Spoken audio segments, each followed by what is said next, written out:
And we are live. What's up, guys? Welcome to the Fresh&Fit podcast on a Tuesday, man. We're going to be talking about the news, guys, because we had an important debate yesterday. Let's get into it. Let's go.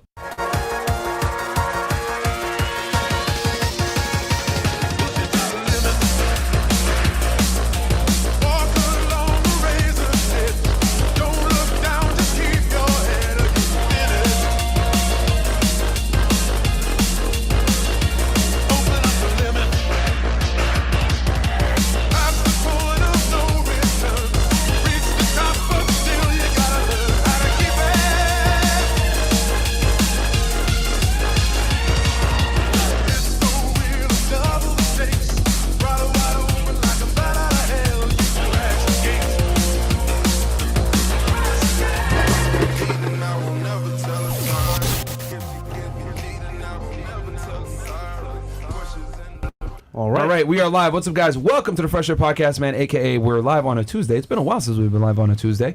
We're going to be covering the news for you guys. We're here with Haas and Andrew Wilson. I'm excited for it. Quick announcement before we get into the show, guys. Rumble.com/FreshFit, as you guys know, that is the home base for us. Also, CastleClub.tv, guys. Join up. We're almost 7,000 members strong in there, man. We do Zoom calls on there. We do Q&As. We have a bunch of different chapters where you guys can go ahead and join your local chapter and meet with like-minded guys, man. So if you don't have to deal with a lot of these, weirdo, liberal, leftist people, you can get with some like-minded guys that kind of understand how the world works. And we're doing our first meetup in September, I believe. So check it out for that soon coming as well. Should be pretty dope. All right. And then today we're going to cover a bunch of topics regarding Trump. What's his name? Durov? You don't know? That's his name, Durov, right? Real quick, before we even get into it, I'll just get a quick word from our sponsor, and then we'll get into the news. Oh, you guys got to set it up? Yeah. Okay, that's fine. Cool. Go ahead. What were you going to say? I was saying today's topics, basically. Okay, go ahead. Yeah. No, so we're covering Trump, his new indictment, Telegram CEO. Pavel? Pavlov. Yeah, That's his name, right? Pavel. I think it's Pavel. Pavel, there you go. Yeah. Lovely. Yeah. That's pretty much it, though. Fresh, man. What the fuck, bro? You know what, man? What the fuck, man? Yeah, guys, we're going to be covering a bunch of stuff, man. We're going to be covering Trump just got hit with a superseding indictment. We're going to talk about the Telegram CEO. We're going to talk about Andrew Tate. We're going to talk about RFK joining the campaign with Donald Trump, which that was huge as well. We're going to talk about the girl that was with this Telegram CEO. We're going to talk about Marcus Houston. We got a lot to talk about, man, so don't worry about it. Anyway, guys, real quick, I'd be naked, okay? Let's be real here. The world's getting way too soft. Everything's about sensitivity and neutrality, but real men need real solutions. That's where Naked Organs by Rumble comes in. If you've been feeling low on energy, lacking that drive, or just not performing at your best, whether it's in the gym or in life, it's time to level up. Naked Organs is pure strength in a capsule, packed with nutrient-rich bison organs, loaded with vitamin B12, vitamin D, heme iron, and C0Q10 to fuel energy, support muscle recovery, and enhance overall vitality. No additives, no preservatives, just raw natural power designed to keep you at your peak. These aren't just any bison. They're raised in rugged environments where only the toughest survive. Bison are built for strength, endurance, and resilience, delivering concentrated nutrients to boost energy, speed recovery, and keep your testosterone dialed in. And we need to back up. If you're not satisfied, send it back for a refund and a question to ask. Click the link in the bio or go to BeNaked.com, code FRESH, and get 15% off. Get ready to experience the power of bison for real men, by real men. Not to be confused with the final boss of Street Fighter. But yes, guys. Bison. If you guys want to go ahead and get that up, go check them out. Link is below. Thank you for listening to word from our sponsor. But yeah, so we got a bunch of different things that we're going to cover today. And guests in the studio as well. And then, can you guys introduce yourselves to the people? We know who you are, but... Yeah, I'm Hasan Piker. I'm executive chairman of the American Communist Party, host of the Infrared Show. My name is Andrew Wilson, host of the Crucible, chairman of the Fuck Communist Party. So that's you can find me over there on the Crucible. Speaking I of just which, like the word chairman. Chairman's such a great thing to say about it. I'm the chairman. But yesterday, who won that debate? Definitely me, for sure. I mean, no questions asked. It's me. For sure. well, the comments were split. Obviously it was that's how you know it's a good debate when the comment section there's like a war going on in there. But I'll tell you guys this. So guys, quick little announcement for you guys. Hasan can actually stay in Miami a little bit longer. We're going to go ahead and have a debate for you guys on communism versus capitalism. That's it on Thursday. Okay, so it's going to be really more focused. Obviously, that debate was on morality, Christianity, Islam. We talked about communism versus capitalism a little bit, but on Thursday we're going to do the debate that's focused on capitalism versus communism. We're going to talk about the economic ramifications of both, why one might be better than other, and we're going to focus on that. We're going to come up with some questions and some time rounds, etc. Then obviously open it up for some dialogue. So it'll be a good debate. That'll be on Thursday at 8 p.m. work for you guys? Yeah, that works fine. 8 or 9 p.m. That works good. On Thursday, and then tomorrow we're going to drop the Dan Bilzerian interview for you guys. The full version is going to be on Rumble for obvious reasons, but it's going to be on YouTube and on Rumble, because we talked about certain things that will only be on Rumble. And I think you guys know what I'm talking about. So what else? And then I'm trying to think if any more interviews? No, Hodge Twins already dropped, right? Yeah, we live streamed the Hodge Twins one. Go check that one out. You guys really enjoyed that one, man. I think their interview of me is going to come out soon as well. So I did an interview with them, and then I came back the next day and I live streamed with them. They're some laid back, cool guys. Yeah, they're very funny. Real talk, and they're funny, man. Yeah, we made a lot of jokes. Yeah, it was a good time. So go make sure to check them out. Twins Pod is where it's at.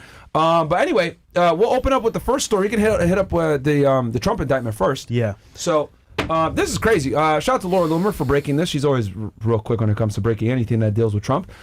Jack Smith's grand jury has brought a new superseding indictment against President Donald Trump in an effort to interfere in the 2024 election. Jack Smith is trying to work around the July 1st SCOTUS ruling on presidential immunity. And I think it's very important for you guys to understand that, just to give you guys a quick little overview of his criminal case, I'm going to turn it to the panelists. Trump has been indicted in 4 different jurisdictions, okay? He got indicted in the state of New York for the business records stuff that he got convicted of for 34 counts.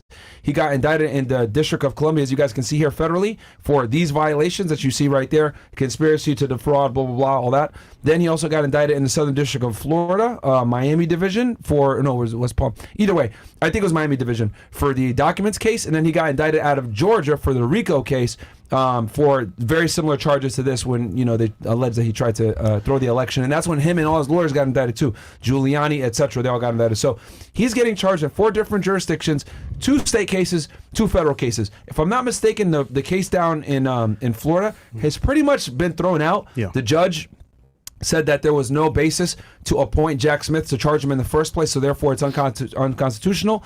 But you can see here Jack Smith has went ahead and filed a superseding indictment on the case in Washington, D.C., which a superseding indictment, guys, just means that they pretty much beefed up the charges or came with new charges, and now the charges that were on before, they're being either upgraded and or new charges are being added. That's a superseding indictment. So that comes in and takes over the old charge. And obviously in the United States, an indictment, guys, is a formal charge by a grand jury of your peers, where you're formally charged by the government, and this is a federal case.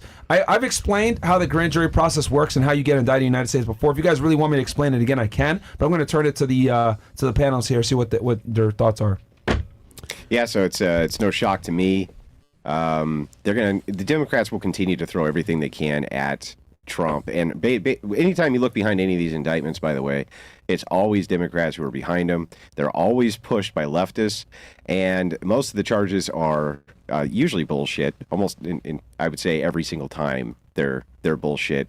The jury selection, everything from the jury selection, everything is hand coordinated to take Trump out of this race. Some of the most biased jurisdictions for this, all Democrat strongholds. There is no fucking way that they're going to let Trump win this election. They're just not going to do it. Democrats are never going to do it. Not in a million years. They don't want him back in there. They want Kamala Harris in there. And I think both sides do. I think the Republicans would prefer to have her in there, too. It is all out get Trump. That is what this is. Did you hear that they cleared some bed space and space for him in Rikers in September? Really? Yeah, I heard. So he's actually being sent to prison.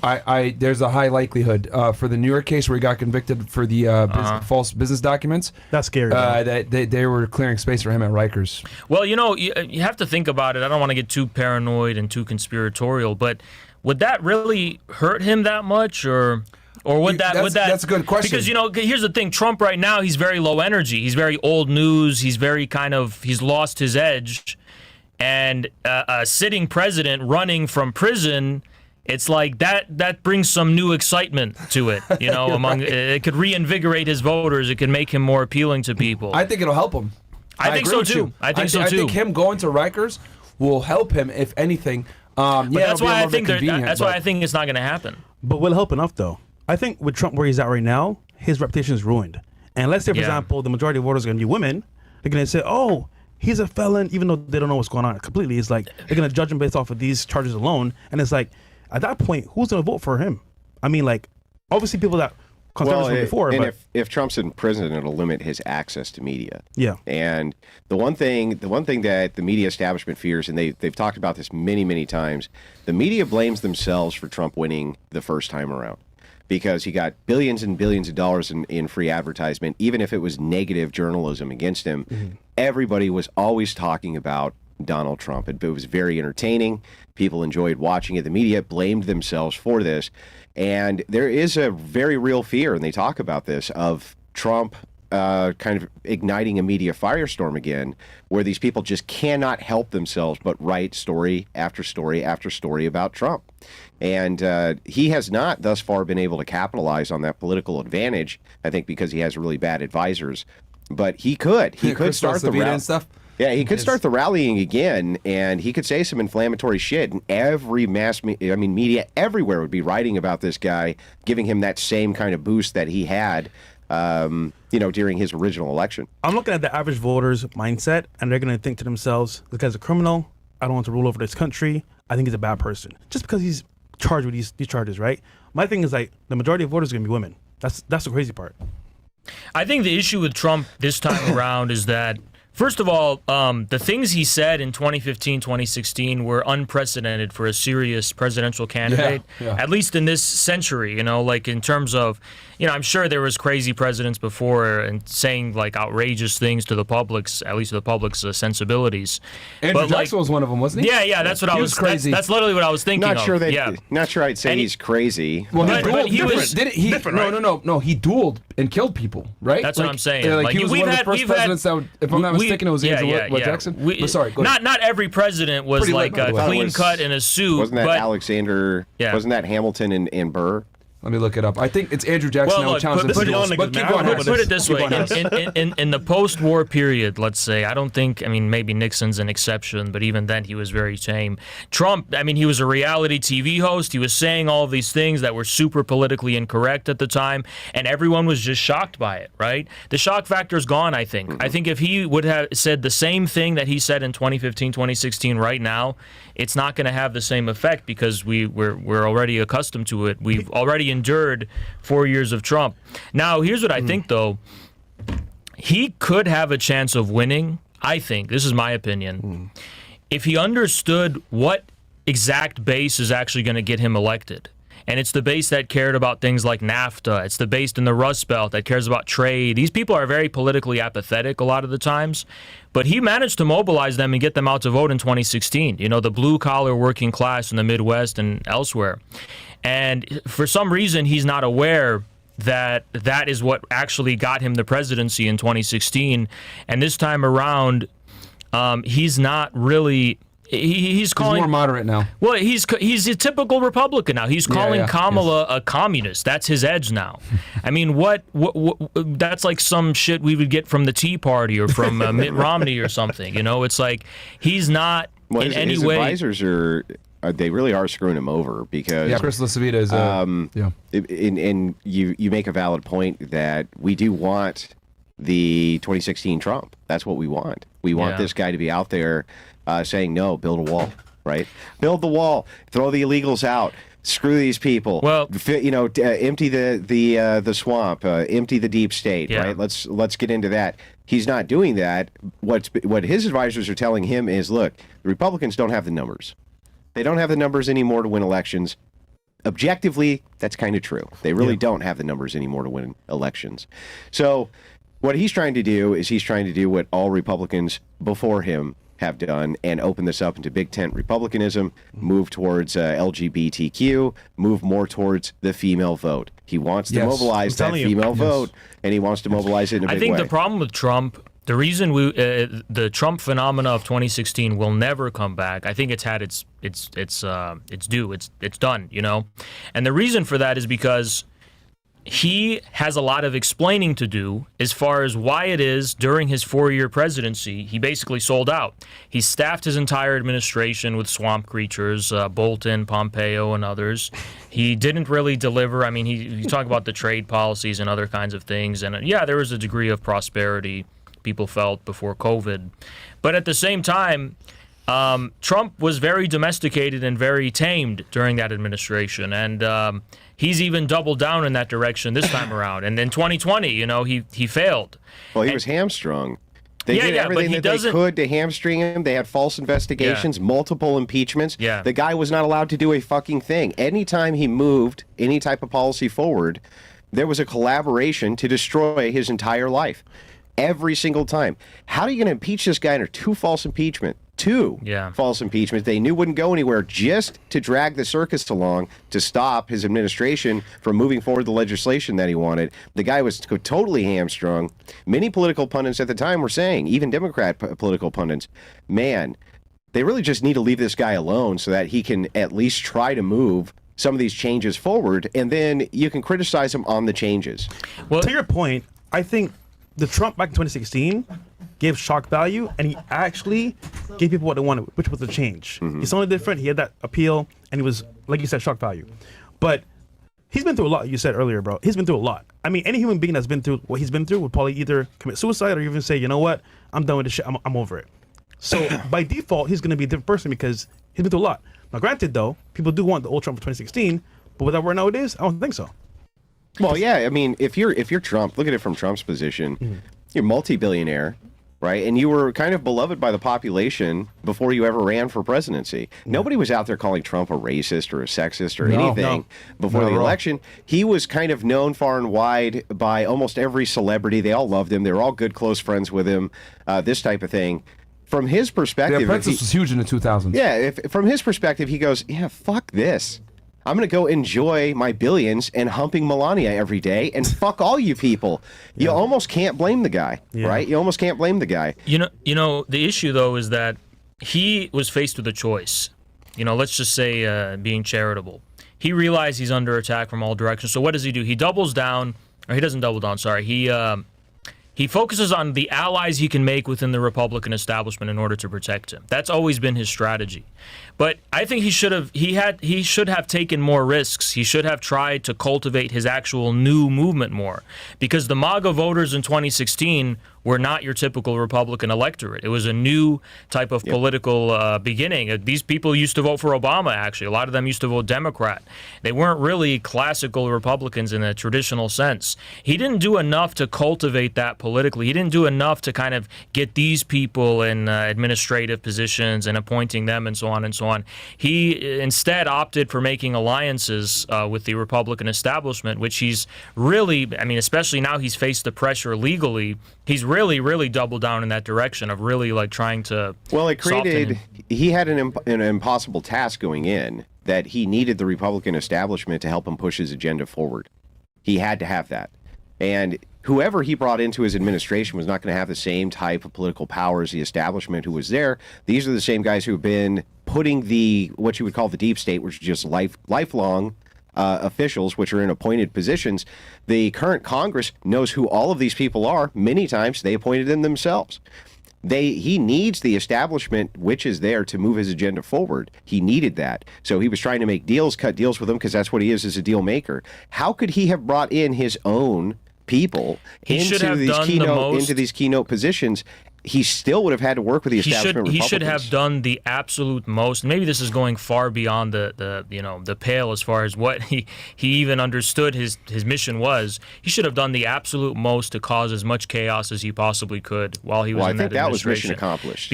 I was going to say. I mean, I don't know, because although he should have done the most he could have to not in order to see through his policies and his agendas, because it's not going to happen. This is an issue of sovereignty. The government right now is occupied by a deep state. It's not accountable to the public. It's not something we can elect. It's not something we can vote for. So if you're going to go against them in any kind of way, you better prepare for war. And that's what it is. It's a war. And what's the conclusion of that war? It's maybe something a little more radical than what we could expect from elections. It's a systemic breakdown. It's a breakdown of I mean, I know I sound fucking fucking crazy right now, but it's Doesn't sound crazy because it's true. But the thing is all the defectors who are there, the deep state, and this was stated to Trump multiple times. Schumer said it himself. If you go against the intelligence community, they have what did he say? 1,001 ways to make you pay. Yeah. And he's not kidding. He's saying, look, these people can dig up dirt you never even thought that, you forgot about this. But Trump shit. had the people on his side. But the thing is that once the media realized its mistake of if you run Trump news 24 hours a day, 7 days a week, that's really, really bad for you because it just draws all attention to Trump. Everybody wants to hear everything Trump has to say. Even if they hate him, they want to hear what he has to say. Once the media figured this mistake out and started backing off on the 24-hour Trump coverage and Trump bashing, that was the worst thing that ever happened to Trump. Well, isn't it also true that there was alternative media that started getting developed at this time where people weren't really looking to mainstream media anymore for answers? Yeah. I mean, I think there was a whole new movement that was going on. That's true. And he didn't do enough to develop it or invest in it. Yeah, I agree with that. I agree that he could have done more to cultivate the base and to placate. I mean, even the rallies this time around have been kind of pathetic. He's not doing the same type of rallying that he was, where you saw just lines of vehicles for miles and miles and miles to come out because the guy was like a rock star. I agree with all of that. I'm just saying that I think that needs to be tempered with the reason of if you are in office, these establishment shills, right? They are entrenched in power, and if you want to move a legislative agenda forward, unfortunately, you have to deal with them. There's no way around that. I don't see how you get around that. Yeah, it's an unnecessary evil. It's a necessary evil to deal with, which kind of sucks. Yeah. But no, I mean, I think what you were saying before, as far as like his approach to politics was unprecedented in 2016. Right. He came in as a businessman. Mm-hmm. He was saying all kinds of stuff. He wasn't politically correct, and I think it was a stark contrast to Obama, who was politically correct, very well spoken, very eloquent, etc. Said all the right things, charming, and everything else like that. Versus Trump comes in and he uses like maybe 100 words in his vocabulary, and he's like, "We're gonna build a wall," and everyone's like, "Oh yeah!" Like, the U.S. government is as much a pageant show as it is an actual formal government with sovereignty and all those kind of things. It's a show. It's like a theme park. It's a theme park of democracy. Sure. Obama's a big character in it. He's an actor. The Clintons are actors. These are all people that are aligned and accepted, and they're accepted characters. Trump was a fucking crossover that they didn't see coming. He came from The Apprentice. Yeah, he was a media guy, sure, an entertainer, but it's like this was a horror show crossover in their eyes. They're like, he's a reality star. This TV guy's show. coming, sneaking backstage, and he's ruining our pageantry of democracy. So, that was something I don't think they'll ever forgive him for, no matter how much he tries to appease them. He did so much damage. Well, and the thing, all politics revolves around interpersonal conflict and the WWE style. In front of you, we hate each other, we loathe each other, we can't wait to destroy each other, and then behind the scenes they're having dinners with each other, they're going out with each other, they're doing whatever they can to advance whatever their personal political agenda is, while on the front side telling you they're doing exactly the opposite so that they can placate their base. But that's always the case. It's always the case that politics has to be a pageant show. You have to make a spectacle. If you don't make a spectacle, you can't get attention. So I don't want to bleed too much into another news story, but it's like, the decisive thing in 2016 is that this was the rise of social media. They did all these studies and they did all these investigations, Cambridge Analytica and all this stuff. They found out that Trump's his real reach as far as media was concerned, and how his supporters were getting access to fake news and stuff. It was as a new form of media that they couldn't really fully control, through social media. And I was going to say that because it's because of new changes in big tech when it comes to Trump. I don't know if it's on the news. Yeah, we're going to talk about that actually with Zuckerberg. Yeah, exactly. That's what I was. Ahead. Yeah, because we can transition to that right now. Yeah, because a lot of I don't know how many people know this. JD Vance is the guy he chose as his vice president. That's a Peter Thiel guy. Now Peter Thiel is part of the PayPal mafia. He was with Elon Musk, and these are kind of like some of the founding fathers of Silicon Valley, so to speak, right? And also Peter Thiel was close with. He was an early investor in Zuckerberg too, if I recall correctly. So the Silicon Valley, that class of billionaires and Jeff Bezos and all this, they are not necessarily in league with Wall Street and them. I mean, they're fully dependent on them, and they're ultimately they have the same ties to the Department of Defense and the agenda and so on, and they have their own agendas, but. if you always notice, the political correctness that's been enforced on social media has been the most grotesque and inauthentic anywhere else. You know, like how they were enforcing it on Facebook and how they were on Twitter before Elon Musk. Well, I think a lot of that was due to overcompensating because they were appeasing this kind of external pressure to assimilate. I mean, if you remember, Trump was in front of Congress, in front of all these senators when they, sorry, not Trump, Zuckerberg, when they were questioning him, it was like a total meeting of different worlds. Like Zuckerberg's coming from Silicon Valley, and this is the old, traditional, government machine, and they're totally alienated from each other, right? So it doesn't actually surprise me that now Zuckerberg is coming around more to Trump because he feels it's safer to. Now, he saw with X, with Elon Musk, and he has a kind of personal rivalry with him, and Elon Musk is openly supporting Trump and, gaining I think that's self-preservation. I think they kind of understand, especially after the assassination attempt, that I saw Facebook, like, kind of Mark Zuckerberg and a lot of these people, like, because after the assassination attempt, everyone from, especially when you pick JD Vance, everyone from Silicon Valley, all these guys are legacy Democrats, by the way. They always voted left. Yeah.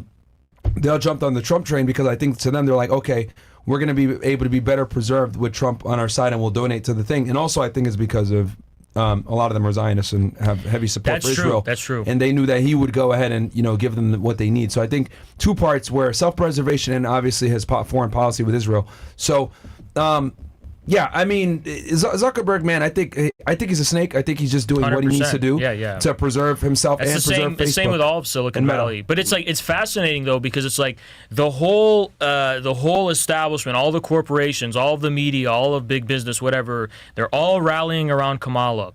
Now they are a huge degree of them, right? Yeah. Now, but it's like, is the Zuckerberg thing here? Is this new or? Yeah, it came out like a day or two ago. Right. So we can pull it up here. Yeah. I'll read some of the letter. Did you have commentary before I read the letter? Well, I was just saying it's interesting how we're starting to see Silicon Valley. It seems like not get on board with the Kamala agenda. There seems to be a rift going on there. You know, I don't know if it's too much to read into that just from Elon Musk and Zuckerberg and Peter Thiel and whatever. But yeah, because they doubled back. Once Trump almost got shot, like a lot of people came out to support Trump. And then right before Trump got shot, I think he had a meeting or he did a podcast out in Silicon Valley with all these people, all these tech guys. Yeah. And then obviously JD Vance was a big part of the reason why he picked JD Vance, despite the fact that he's heavily unliked, is because of his links to tech. Well, also I think that a lot of these tech agencies don't really realize or understand that this is a massive favor system which happens in Washington. And Zuckerberg's expecting, of course, that he's going to get some kind of scratch on the back if he's going to be censoring on behalf of an administration, scrubbing information, things like this. So when he comes with his hand out and says, okay, now it's my turn, what are you going to do for me? And they say, nothing, go fuck yourself. I'm certain that upsets these guys, right? They don't understand that that's part of the game. And they thought that they were going to get something, and it turns out they don't get anything at all. And sorry. No, go ahead. Oh yeah, no. I just want to clarify. It's. I'm not trying to make these Silicon Valley guys out to be like some kind of anti-Zionist. I mean, you alluded earlier their ties to the hardcore Zionists, but they also have ties to elements in the DoD, like the real hardcore deep state, right? But there's elements in that deep state that Palantir, are like people forget that. Right. But they're so extreme. Eric Prince, he's part of the network. They're so extreme in terms of the agenda they have for America that even the mainstream establishment considers them like too dangerous or too whatever. But so it's kind of like it comes full circle. It's like the people that seem like they're being disaligned from the agenda are actually the ones who want to accelerate it to an even more aggressive degree. So it's always something important to bear in mind, I think. Yeah. Rogan had Thiel on, and I listened to him talk for a little bit, and I was like, this guy's a fucking weirdo. But as a lot of these billionaires are, they're a lot of the time they're extremely solipsistic, very not in touch with the real world. Mark Cuban is like this too. I don't know if you guys have ever listened to Mark speak. Yeah. Like these guys are like the thing is this: they've been rich for so long that they kind of forgot how to identify with the regular person. So they just say a bunch of sensationalized, stupid shit, and they think that the world revolves around them. And this is very typical of a lot of billionaires that I've noticed whenever I watch their interviews. It's like they don't have a touch with reality because they've been rich for so goddamn long. I think they don't care about us as people. They just care about their agenda. Yeah. And as a result of that, they kind of plan towards what they want done at all times. So. And also another thing with these people is they care about influence more than anything. They don't care necessarily about money anymore. They care a lot absolutely. about influence and like power. turning. They want power. Yeah, they want power. It's data. Data matters Yeah. more than Like, anything. a lot It's of the these ultimate fucking type of billionaires. And capital. Mark and Elon have all the data because with their database, bro, they could get anyone in the world almost. There's also a great Yeah. disconnect which happens, I think, when you can just raise your hand and get whatever you want. And it doesn't matter what it is. If you want a jumbo jet, you can just have it. If you want a yacht, you can just have it. If you want an island, you can just have it. I mean, you want but a you know, grill, to you be- just have it. You disconnect from objective reality, and you stop. Or you start to forget how the world works. You no longer are a part of the world the rest of us live in. Yeah. Real quick, let's pull up this letter real fast from Zuckerberg. So Zuckerberg regrets working with Biden-Harris administration. So this is on dated August 26, 2024. If we can make it bigger a bit.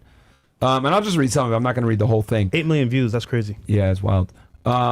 It goes here. The Honorable Jim Jordan, Chairman, Committee of the Judiciary, United States House of Representatives, obviously the address. Chairman Jordan, I appreciate the committee's interest in content moderation on online platforms. As you are aware, Meta has produced thousands of documents as part of your investigation and made a dozen employees available for transcribed interviews. Further to our cooperation with your investigation, I welcome the opportunity to share what I've taken away from this process. There's a lot of talk right now about how the U.S. government interacts with companies like Meta, and I want to be clear about our position. Our platforms are for everyone. We're about promoting speech and helping people. Notice how I didn't put free speech there. Yeah, he didn't put and free. helping people connect in a safe and secure way. As part of this, we regularly hear from governments around the world and others with various concerns around public disclosure and public safety. In 2021, senior officials from the Biden administration, including the White House, repeatedly pressured our teams for months to censor certain COVID-19 content, including humor and satire, and expressed a lot of frustration with our teams when we didn't agree. Ultimately, it was our decision whether or not to take content down, and we own our decisions, including COVID-19 related changes we made to our enforcement in the wake of this pressure. I believe the government pressure was wrong, and I regret that we were not more outspoken about it. I also think we made some choices that, with the benefit of hindsight and new information, we couldn't make today. Like I said to our teams at the time, I feel strongly that we should not compromise our content standards due to pressure from any administration in either direction, and we're ready to push back if something like this happens again. Okay, so you post that when it matters. Nice job, Mark. In a separate situation, the FBI warned us about a potential Russian disinformation operation about the Biden family and Burisma in the lead-up of the 2020 election. That fall, when we saw a New York Post story reporting on corruption allegations involving the then Democratic presidential nominee Joe Biden's family, we sent that story to fact-checkers to review the temporarily demoted it while waiting for a reply. It's since been made clear that the reporting was not Russian disinformation, and in retrospect, we shouldn't have demoted the story. We've changed our policies and processes to make sure this doesn't happen again. For instance, we no longer temporarily demote things in the U.S. while waiting for fact checkers. Wow. We're sorry, we fucked up. We translation. fucked up. We're sorry. Sorry about that. When this critical information was out there, we said that this is part of a Russian disinformation campaign, and it never was. And they prolonged the process. Perfect timing. Unbelievable. That's fucked Apart up, bro. from content moderation, I want to address the contributions I made during the last presidential cycle to support electoral infrastructure. The idea here was to make sure local election jurisdictions across the country had the resources they needed to help people vote safely during the global pandemic. I made these contributions through the Chan Zuckerberg Initiative. That's his wife, if I'm not mistaken, right? That he built a statue of like a simp. They were designed to be nonpartisan, spread across urban, rural, and suburban communities. Still, despite the analysis I've been showing otherwise, I know that some people believe this work benefited one party over the other. My goal is to be neutral and not play a role one way or another, or even appear to be playing a role, so I don't plan on making a similar contribution this cycle. Respectfully, Mark Zuckerberg. That's really funny. Love to get your guys' takes on this. It's really funny. First and foremost, is because moving back to the idea of the Russiagate, that was always one of the weakest narratives that the Democrats ever had, and they really had a hard time selling it. It was built on the faultiest foundation ever. They could never really present any proof to the American public of any of this ever happening. They just kind of had these really weak allegations, which initially Clinton was just using as a talking point against Trump. I don't think that they ever had intended to try to build an entire impeachment off of that, which is what they ended up doing. But it's wild to me that at the time, that Zuckerberg, as all of these stories are coming through, Facebook is saying it's Russian disinformation. You were seeing it on Twitter. This was false before. news. Yeah, false news, fake news. Yep. You're seeing it everywhere. And it turns out, and I think we're gonna see a lot more of this kind of press release of, well, gee, guys, you know, we're sorry. You should still trust us, even though we fucked you and told you a narrative which was completely false that the government insisted we tell you, right? How are you going to trust a company like that again? So there's a club called the Meta Club, and a bunch of programs, for example, X, Instagram, all these platforms have a club. Yep. In the club, they have rules that they have set for each person that goes in the club. It could be, for example, no shoes allowed, only white T-shirts, you can't say XYZ. And as a result, these platforms have power because they control each user in the platform and the club. Mm-hmm.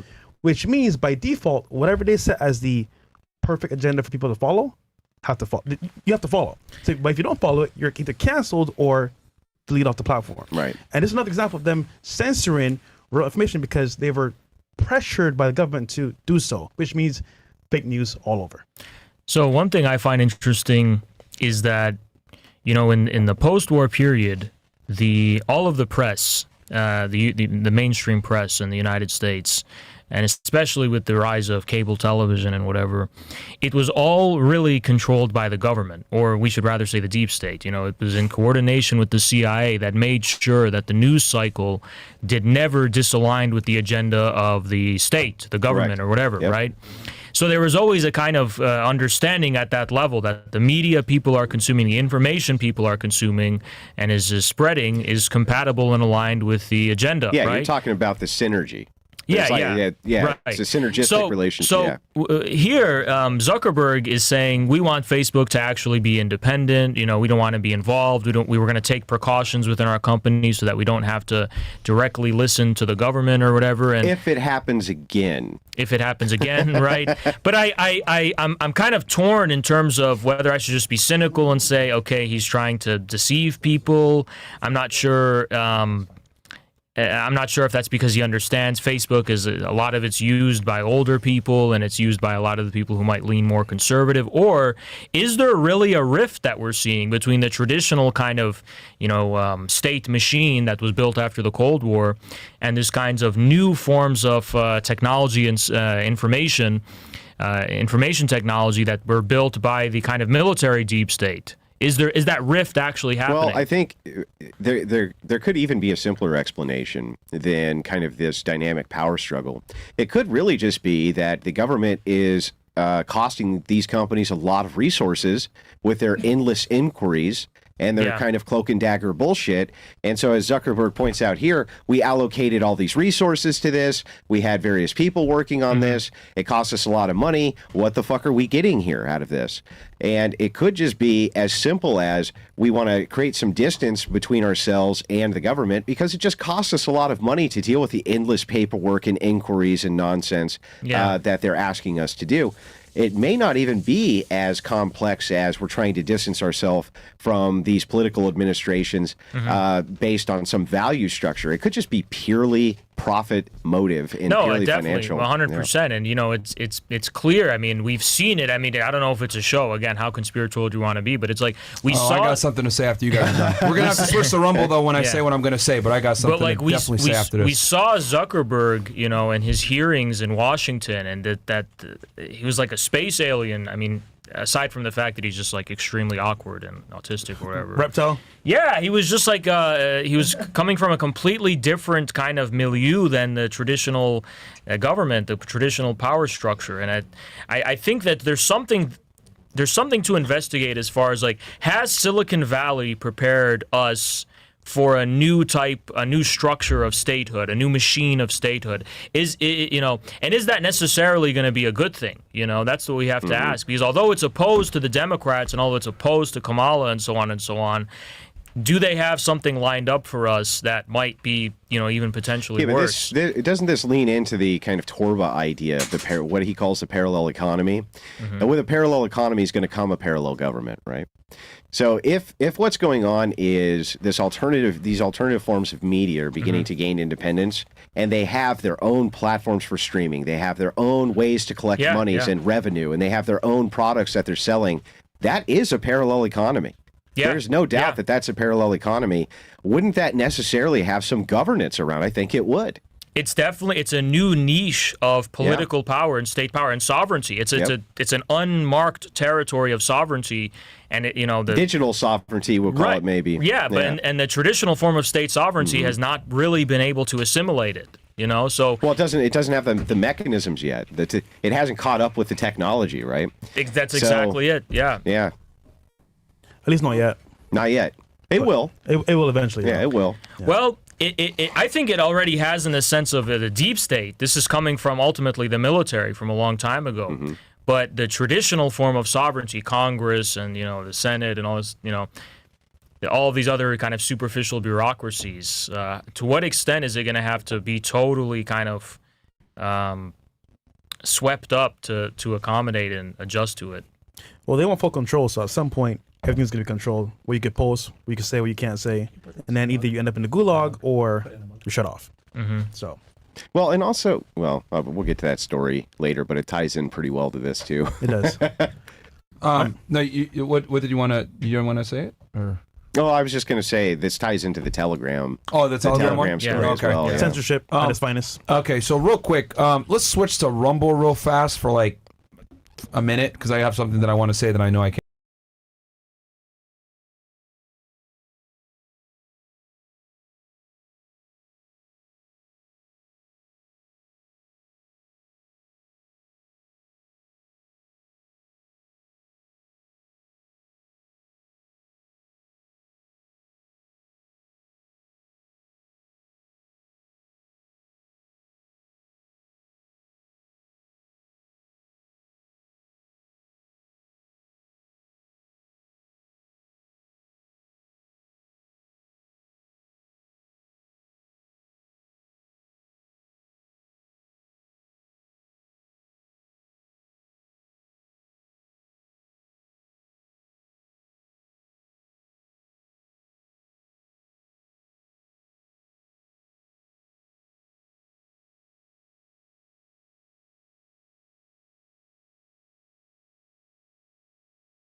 No, you're good. You're good. Go say Okay. we're gonna go back to you too now. Or do you want? Oh, can I? But can I even? Oh, it's about we're gonna talk.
let's where we at here? You know what, Myron? We should do a debate ourselves about this topic. I think the audience would love that. What do you think? Me and debate the society itself and who runs the world and what you should do about Bro, it. you know the answer to that, man. I don't know, but You know who runs it. What should we do as a community to stop this?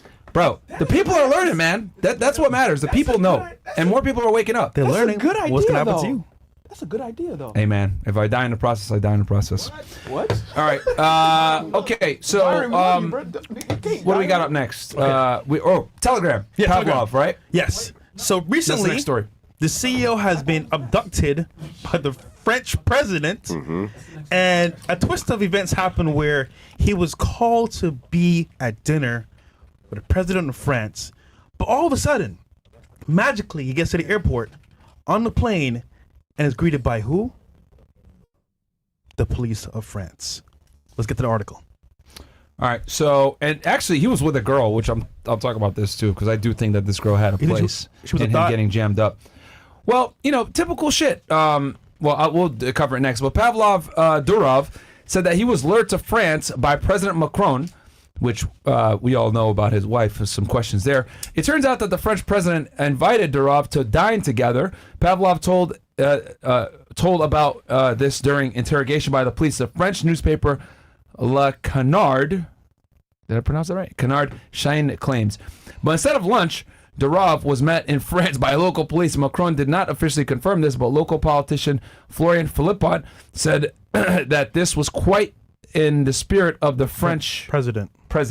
Remy Lind 2023. I gotta get my glasses.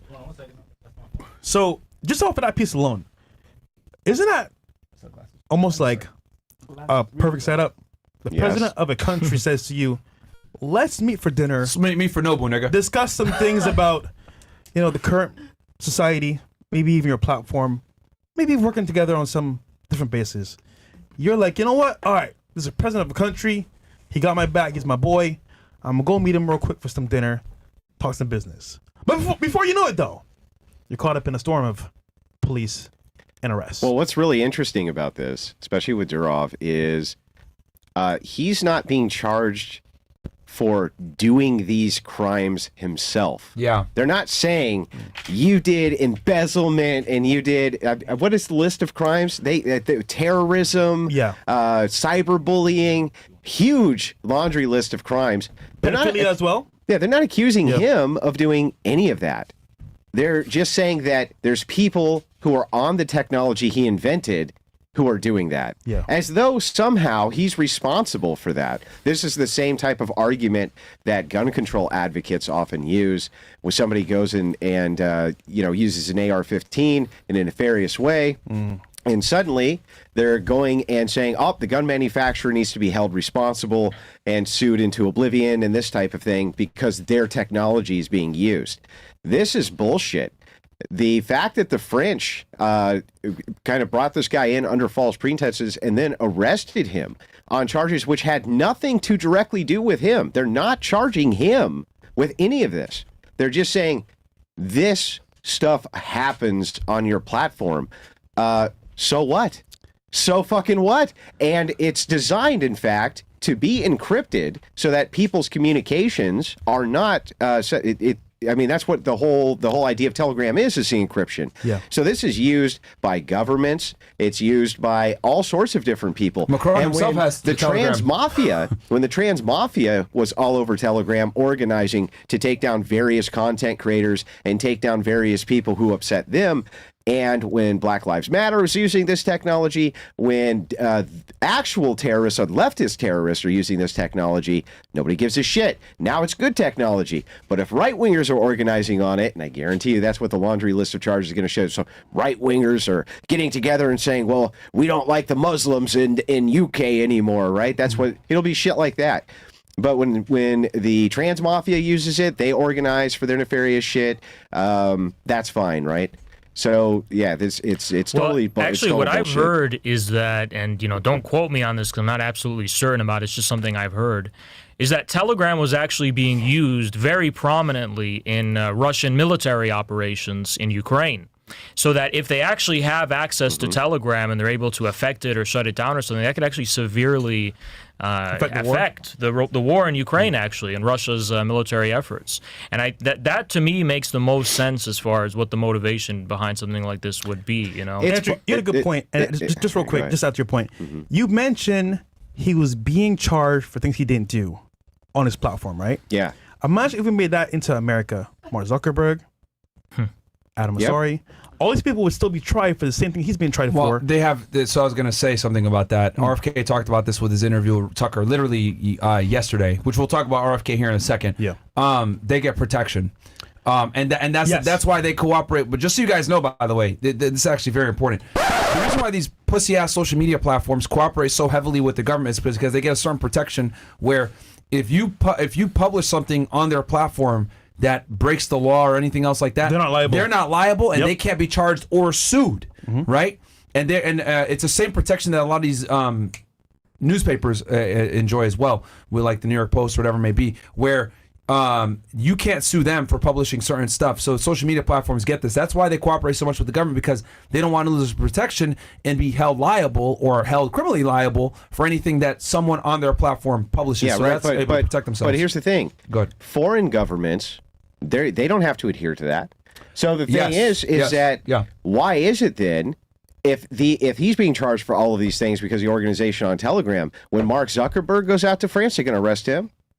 They going to arrest Elon Musk when he goes out to France, or are they only going to arrest this guy? So it's only him. It's totally clear. Yeah, only him. Isn't that convenient? It's because they bend to the whim of these foreign governments. Like Zuckerberg is a cuck when it comes to that. Also, real quick, encryption itself, the method of encryption is bullshit. I'm in tech. That's just outdated, bro. That's just so old, bro. And it's funny because people think you're safe behind WhatsApp, Telegram. No, you're not. They can do WhatsApp, no, because that's on my Facebook. But even Telegram, switch, and they can see all your shit. Wow. No one's safe, bro. So, I'm safe behind Telegram. Nigga, no, you're not. No one's safe. In all your communications, right? Even on Twitter, like if you're DMing people, they're reading your DMs. Wi-Fi, you plug in a cable that's not even like safe. You can get your shit snapped like this. So is that just through your device, or is it through the data itself that's being transmitted on Telegram? Dude, they have technology right now that can encrypt anything, bro. Dude, no one's safe, bro. So I'm gonna be safe by Telegram. No, you're not. No. It's all a farce, bro. Well, I was gonna say it is significantly harder to get in, though. I'll tell you this from being in law enforcement. Like encrypted programs are much harder to get if you don't have the actual device. You need to have the actual device to see the conversation. It's very difficult to actually like monitor it without going through that. Maybe there's a way to get remote. Whenever they lock you up, guess what they got? Your device. Well, yeah, of course. But they got to get the code to get there's got to be phone. ways. 100%, they have ways to remotely access your device. Without necessarily directly going to Telegram. Without it, but what's surprising? Yeah, iPhone actually does a very good job of protecting. I swear to God, as crazy that sounds. From what I've heard about what the CIA was capable of 15 years ago, there's no doubt in my mind. Well, there was a huge lawsuit. Like, okay, so when I was on the job, this was actually something. This is a big reason why the FBI doesn't use iPhones. Apple would not cooperate with them with giving them access to. But do you think CIA is a whole different ballpark? Or? No, they all use the same technology. Really? They're all using cell brights, which is the main thing to use to extract phones. So there might be technology out now. But what I will say is that, like, compared to the other phone brands, surprisingly, I'm fucking shocked and amazed to say this. Yeah. Apple is actually one of the ones that it's very difficult to hack. BlackBerries are secure too. Used to have. BlackBerries are very secure. People still use BlackBerries compared to other phones. Well, back in the day. Back in the day. So, but I was going to say, there's no doubt in my mind whatsoever that this is not France doing this. This is 100% coordinated by Deep State? The U.S. Absolutely, sure. the U.S. The U.S. is 100% behind. What was the practical applications of Telegram being on the battlefield, though, of Russia? What was the details there? Yeah, there's another article, Bill. I don't exactly remember. I just remember hearing that from a trusted source, and that it clicked to me and it made sense. So here are the charges. It looks like 12 charges against Telegram CEO Pavel Durov, including providing cryptology services aiming to ensure confidentiality without certified declaration, and 6 counts of complicity with alleged criminal activity by Telegram users. That's crazy. So we'll pull this up real quick. And let's mention a girl after this. Okay. So complicity, webmastering an online platform in order to enable an illegal transaction in an organized group, refusal to communicate at the request of competent authorities information or documents necessary for carrying out and operating interceptions allowed by law, complicity, possessing pornographic images of minors, complicity, distributing, offering, or making available pornographic images of minors in organized groups, complicity or acquiring, transporting, possessing, offering, or selling narcotic substances, complicity, offering, selling, or making available without legitimate reason, equipment, tools, programs, or data designed for or adapted to get access to and damage the operation of automated data processing system, complicity, organized fraud, criminal association with a view to committing a crime of an offense punishable by 5 or more years of imprisonment, laundering of the proceeds derived from the organized group's offenses and crimes, providing cryptology services aimed to ensure confidential without certified declaration, providing a cryptology tool not solely to ensuring authenticity or integrity, monitoring without prior declaration, and then lastly here, importing a cryptology tool ensuring authentication or integrity, monitoring without prior declaration. So guys, I mean, basically, hey, all this shit that happens on your platform, we're hitting you with it. Yeah. So let me. Please, Telegram has no rules, right? Do they enforce anything? Yeah, they have. Moderation? They have rules. Yeah, they do. Who? Okay. Yeah, they can get your group shut down. They shut them down all the time.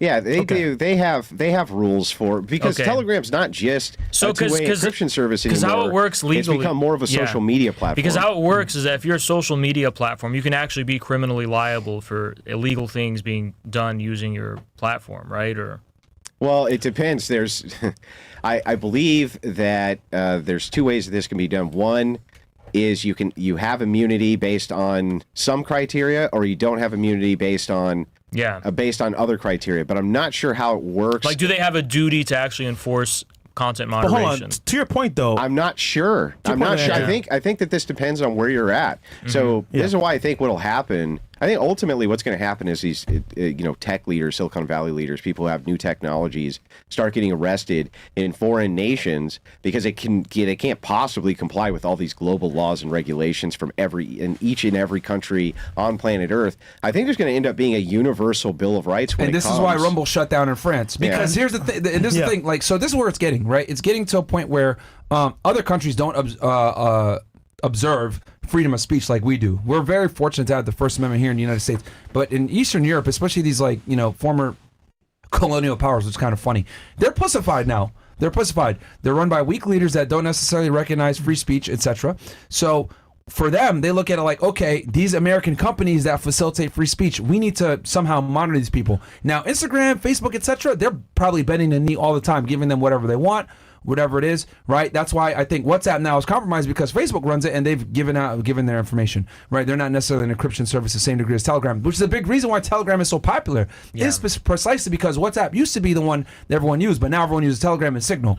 So I think we're going to see more of this where if you operate in these countries and you don't go and you don't cooperate with that country with what they want, because you can see there you're going not to jail. Cooperating, etc., you're going to go to jail. So people like Chris Pavlovsky, etc., they're like, you know what? We're not going to comply with your authoritarian commands. We're just going to shut down in your fucking country, and that's what he did. But he Myron, shut down in Brazil, France, etc. What do you think about the ideas which is floated around a lot now about a universal bill of rights with tech? That there are universal rules which have to be adhered to globally, so that countries can't make these individualistic laws. It's not a bad idea. Yeah, I don't think it would ever work. They're trying to promote it as being a basic human right. They're saying you have a human right to this technology. It's hopeful, but it's too far gone. I think what we're seeing is selective punishment. And the United States would have to spearhead it and be really aggressive on people joining in, like almost like NATO. Or Europe, yeah. But this is what's being floated around that I've seen as being a possible safeguard to this idea that if you create, because the big thing is, if these alternative technologies are going to continue to exist, they're going to accelerate. People are going to begin making more and more and more of them. And your risk of not being able to utilize these technologies because the people who invent them might go to jail based on your local government entrapping them like this, this will become more prominent. You're going to have some kind of offset. And so this is what I see floating around as the potential offset to it. Do I think it'll happen? Absolutely not. But I did want to get your take on what you thought about it. I think it would be a good idea to protect some of these guys, because it's crazy that they're holding them liable for the actions of people that use their platform. Like, there needs to be some semblance of protection for them offering people the ability to speak freely. I guarantee you the reason, though, why they went after him is because they probably sent some demands. Hey, we need access because XYZ. We need to be able to, intercept stuff like that. And he probably told them to fuck off. And that's what it is. Because I'll tell you guys this from my personal experience working in law enforcement. Facebook, Meta in general, and all these like social media platforms, they have what's called law enforcement portals. Yeah. So you're able to go and contact them directly. They have a whole team that just deals with law enforcement, where you contact them and say, hey, I need a subpoena on XYZ account, whatever, and they will go ahead and make it available to you pretty freely if you have court documents, whether it's a search warrant, a subpoena, whatever it may be. What I'm thinking with Telegram is more than likely is they weren't cooperative with the French government on maybe some investigations, and they're like, you know what, fuck that. We need to get this guy. So in jail. you're not thinking more conspiratorially that there's anything. I mean, that is a conspiracy. Well, I mean, but right? That is a conspiracy. This isn't something more like in terms of like the U.S. coordinating with NATO. Like this is some. I wouldn't be surprised if the United States wasn't annoyed with it and had because here's oftentimes how it works is that you're right. We have the First Amendment, which was like was written in a long time ago, okay? So it's a huge inconvenience for the people who rule us here in the United States. So what they end up doing is to target American citizens. This actually happened to my boy Jackson, Yeah. I don't even think this guy's American. Can we pull him up real quick? I think he's Russian, if I'm not mistaken. They'll target you in foreign countries. They'll put you on the Ukraine kill list. They can't kill you here. They'll arrest you in Europe for violating their speech laws or something. They'll hire Colombian mercenaries like they did against Jackson to hunt you down in Venezuela. They try to kill him in Venezuela. Right. So this is the game that they play. They're using their puppet governments abroad to do what they don't have the legal ability to do here. And to me, social media is a form of sovereignty.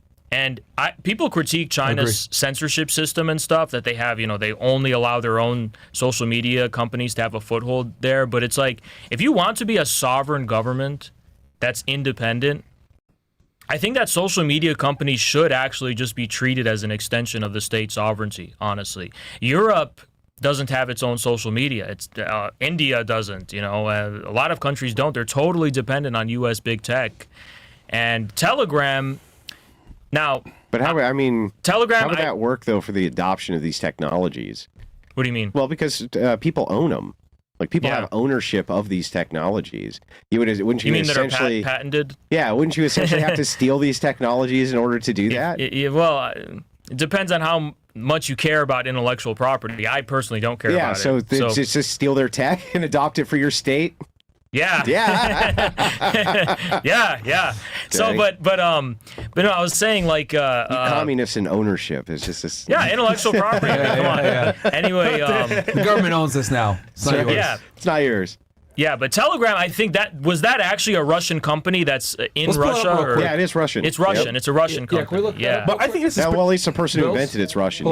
Yeah. This is pretty simple though. He didn't bend the knee. Let's be real here. He didn't bend the knee to the government. And as a result, he was put on the selective punishment list. And granted, every company that has these type of appeals you can get, for example, you can post, you can say whatever you want. There's a line that if you cross, you're going to be penalized. But as a result of him not bending the knee, he's what? A target. That's all it really is, bro. Yeah, I think what it was is he just basically didn't give certain governments what they wanted. What they wanted. Commonly, okay, let's see here. It was August 2013. So since 2013, it was founded in 2013 by Nikolai and Pavel. Oh, it's in the UAE. Durov. Okay, Telegram is the most popular instant messaging application in parts of Europe, Asia, and Africa. As of 2024, registration of Telegram requires a smartphone and/or a limited number of NFTs issued in December. As of July, it had 950 million monthly active users, with India leading in a number of users. Let's see here.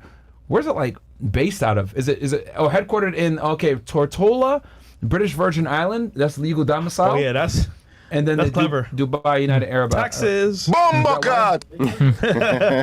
Tax, man. And then obviously he lives in Dubai. Yo, what about the shorty that he was with though?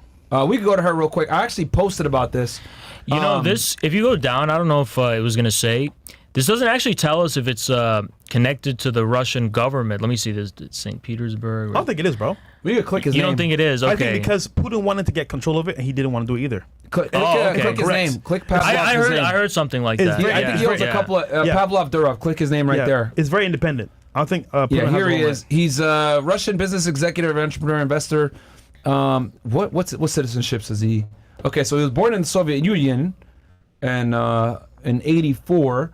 Let's see here. So citizenship, he has Soviet Union, Russia, St. Kitts, and Nevis. He paid for that one for sure. He has a UAE one in France. Well, he's worth 11.5. Oh, he's a French citizen. I didn't know that. When you have that kind of money, bro, you want to Yeah, 11.5 legally billion. avoid taxes. Legally, Net worth of 15.5 billion. Yeah. So I'm sure somebody's hand's going to get greased for him to walk out of France.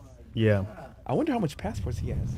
He's got 3 or 4. Yeah. Just off that alone. Hey, he's smart, man. I'm not surprised though. The Europeans typically hold 1 or 2 different citizenships. It's common. Yeah. It's actually very common, and they all speak different languages too. The whole concept of only speaking one language, guys, to be honest with you, is like an American thing. Like you're looked at as an idiot everywhere else in the world if you only know one language. It's only in America where we're like English only. Can we go to Our friend of honor. Yeah, let's go. We're going to cover the girl that he was with because I think this is important and should be noted too. I noticed that this wasn't really covered too much. The woman that he was traveling with, this chick, right? During his trips to Kazakhstan, Kyrgyzstan, and Azerbaijan, Pavel Durov was accompanied by 24-year-old crypto coach, LOL, and streamer Yulia Vavilova, who resides in Dubai, and was also with him at the time of his arrest in Florida. Up until August 24th, she had been actively posting photos on social media from Durov's private jet and various locations where he was present. You know, I commented on this. Scroll down. Does this show my thing? My comment? Yo, I gotta know though. She got asked or no? We got her Instagram up, I think. What do you think, bro? She got asked or no? This is her. I mean, I gotta be, family friendly, but the answer is no. Okay, so Bro, she got no ass, my nigga. That's an L, bro. Just saying. Look, so I'll just keep it at that with y'all, bro. Like, No booty. you know, when you're in Dubai, right? You're in the UAE, That's and angles. you see That's girls, Photoshop. Get angles. and you see girls from the from Eastern Europe there. You should definitely raise an eyebrow because a lot of times they're working girls. If you guys know what I'm saying, that's the one thing I didn't like about the UAE when I was there. Went there twice. They're all Yeah, bro. prostitutes. A majority of them, bro, Dude, are. I It's kid you not. fucking crazy, especially So if you're in the Jumeirah Palm 5 pound area. Jumeirah? Bro, we walked in there, right? I'm like, okay, there's some baddies in here. Bro, you go talk to them? Yeah, Poppy, so how much you want? Well, they don't say poppy. Well, that's sorry. Colombia. Well, some of them were there from Colombia. No. Remember, there were 2 Colombian girls by the bar. Remember with Sterling? They're from Colombia. And some from Miami too. They're gonna say. The point is, you go to that hotel, remember if they whatever, were Colombian, but- bro. They're working actively every single day. I suggest for anyone Bring your that own is girls. if you're gonna BYOG. go if you're gonna go to Dubai, like Yeah. don't stay in the Palm area, At Palm least, yeah. Jumeirah, because that's where all the the working girls are. And if you want to pay for a box, that's cool. But like I hate that shit. You're talking So- about like that Palm Island? yeah, Yeah. because all the hotels and stuff are there, and that's kind of where Was like that the man-made thing? yes, Yeah. no. Well, Isn't it? yeah, I think so. Well, they do have a man-made for residential, but there is also the area where the tourists are, where all the hotels are at. So the story here is that she sold him out, or what I happened? think they haven't suspected. They haven't said that openly, but she was traveling everywhere with him, and is like a typical bimbo. She's like taking pictures. Was he actually a fugitive, like that was on the run? I don't think he knew that he was under being hunted. He got tricked, bro. He got under tricked. indictment. He Yeah, was told to come to dinner with the and I my guarantee understanding you, they was were tracking her phone the whole time. I thought he did know that he had a warrant. Thought I had read that he did know that he had a warrant. And No way. And they told him to come anyway. So But hold on, no if the big president deal. of that country is telling you to come, Yeah. I mean that's a given. Yeah, he tried to should- deny it, but regardless, this is what I'll say. I'm confident that they were tracking that girl's telephone and or social media because she was posting everywhere and she was with him. I have a question. If you're a billionaire of that status, should your girl be recording where you're at all times like that and posting on social media? What's that? Should your girl be posting your location if you're that status of a billionaire? I mean, it's a violation of privacy. Compromises the privacy. Is that his girl? But or is that, he had to is have that his known, girl though, or is that Smashing, just some bro. fucking chick he's plowing? Smashing, I don't know. bro. It might be his girl. I don't know. But the thing is if it's his girlfriend or I don't know what his rules are with that. You know what I mean? Well, look, if he didn't know he was a fugitive and he was being hunted or whatever, he didn't care. Why would he care? Yeah, that's true. Still, bro. I mean, still, probably if you have that kind of notoriety and net worth, you probably don't want people to know where you're at. Exactly. Do you think that she gave away his location? Is that like confirmed? That's what the speculation. That's what he's saying. maybe inadvertently or. But purposely, wasn't we don't he know. walking himself into France to meet with the French president? Yeah. Yeah. Yeah, Yeah. but I mean, they definitely could have been tracking. Well, probably his stuff too, but like she doesn't Yeah. make it easy. She doesn't help. You know what I mean? Yeah, yeah. This is the same shit that happened with PB Rock, right? Yeah. When he got killed, girl posting where they were at and shit. So it's Yeah. like, Or maybe he didn't know. Because sometimes they'll like sneak into take a photo here. But still, that's kind of messed up though. yeah, girls gotta always document where they're at, bro. It's Yeah, I'm crazy, not man. sure that she didn't. I mean, Stupid. Haas makes a really compelling case here, right? Which is the president called him and he flew in. I don't know why she was necessary, right? Yeah. She probably wasn't necessary. Maybe they're checking where he was at before, because they knew where he was at. They were saying all these places that he was at, but Either way, he was strict. Yeah. I got arrested. But my question is he going to be released, you think, or no? Yes. You think so? Yeah. Definitely. Yep. You think so? I have no idea. I mean, I don't know what they want from him. If the condition of those his look release, like pretty serious charges. I think if he does get released, they're gonna take his passport away. Yeah. Or That. passports. So that I agree with. yeah. If he does Okay, get but released. if the French government, if the Macronian government can put him out on a $500 million bail, they will. You know what I think? They're going to tell him to, hey, do X, Y, Z. If not, you're staying in jail. Ultimatum. I Does don't he? know how Does he French still? He retains law enforcement control of works. the company still. He probably at this point, when you're that high up, bro, you Yeah. got people running the day to day. You're just chilling Yeah. and Yeah. sitting That's in why it would have been ice more baths and convenient. shit, which is what he does. Yeah. If Yeah, the- his It's a routine. self-running machine. It would have been more convenient if the Russian government controlled it. That way, he could not be used by the French government to. I think that would Maybe. hurt him Boy, more. then If they it was just run get a by call the from French, the- French and Russians don't get along like that. No. I'm saying because now they could tell him like, okay, you have to make these changes to your platform as a condition of your release and us taking the charges off you. You have to change your policies and on Telegram and That's a fucking problem, man. yeah, It's it's a strong possibility. yeah. No, I mean it just sucks. I mean this is an attack on free speech. I think everybody needs to like. I actually tweeted this. Chris Pavlovsky said like, hey, you got to boycott France, and I'm like, yeah, fuck France, like because this is the thing. It starts with this, and then it's a slippery slope that just gets worse and worse and worse. The question is free speech still alive? No, I think it's dead. It's been dead. no. What do you think, Andrew? Yeah, of course. Free speech has only It's ever always been limited anyway. Yeah. But now it's worse. Well, and it's going to get worse and worse. But we and got to worse. fight to preserve it. free man. speech was It's always limited, but yeah, free speech was always just a question of how loud you are and who hears you. yes, It's always the parameters that have defined your ability to have speech. And what we call free speech is just a limited extent to which you're confined to a limited audience and a limited ability to have them hear you and what you're allowed to say and so on. And every time the line has been crossed, free speech rights meant nothing. They've always been thrown out the window. Well, your ability to speak freely is 100% contingent upon your audience and your influence. If Yeah, absolutely. if you're extremely famous, Yeah. you can't say certain things. Look at what they're doing to Andrew Tate right now. See, back in He's the been day, arrested for talking about this stuff. cable media used to be very centralized, very heavily controlled, you know, so that there was no issue of free speech for everyday people or whatever. But For sure. now we all have the reach that cable media used Yeah. to have, and that's why the First Amendment, they have to, get rid of it. That's why they're gonna completely, they're gonna throw it If you aside. look at all the biggest celebrities, right? Well, I think what we're saying is that they already have. Yeah. Right? yeah, they have. That's already, They have. that's Under the already radar. been done. All but in name. When they make the step to in name, literally say no, there's no First Amendment, there's no Constitution. That's when things get interesting. I mean, Can you think of like one based A-list celebrity? I can't think of any. no. No. I can't, and there's a reason for that. Used to be Trump. It- But to yeah. be fair, I have a hard time thinking. He wasn't, of but any he didn't A-list used to be that celebrity. base. Trump. He kept it real though. He would just say what was on his mind.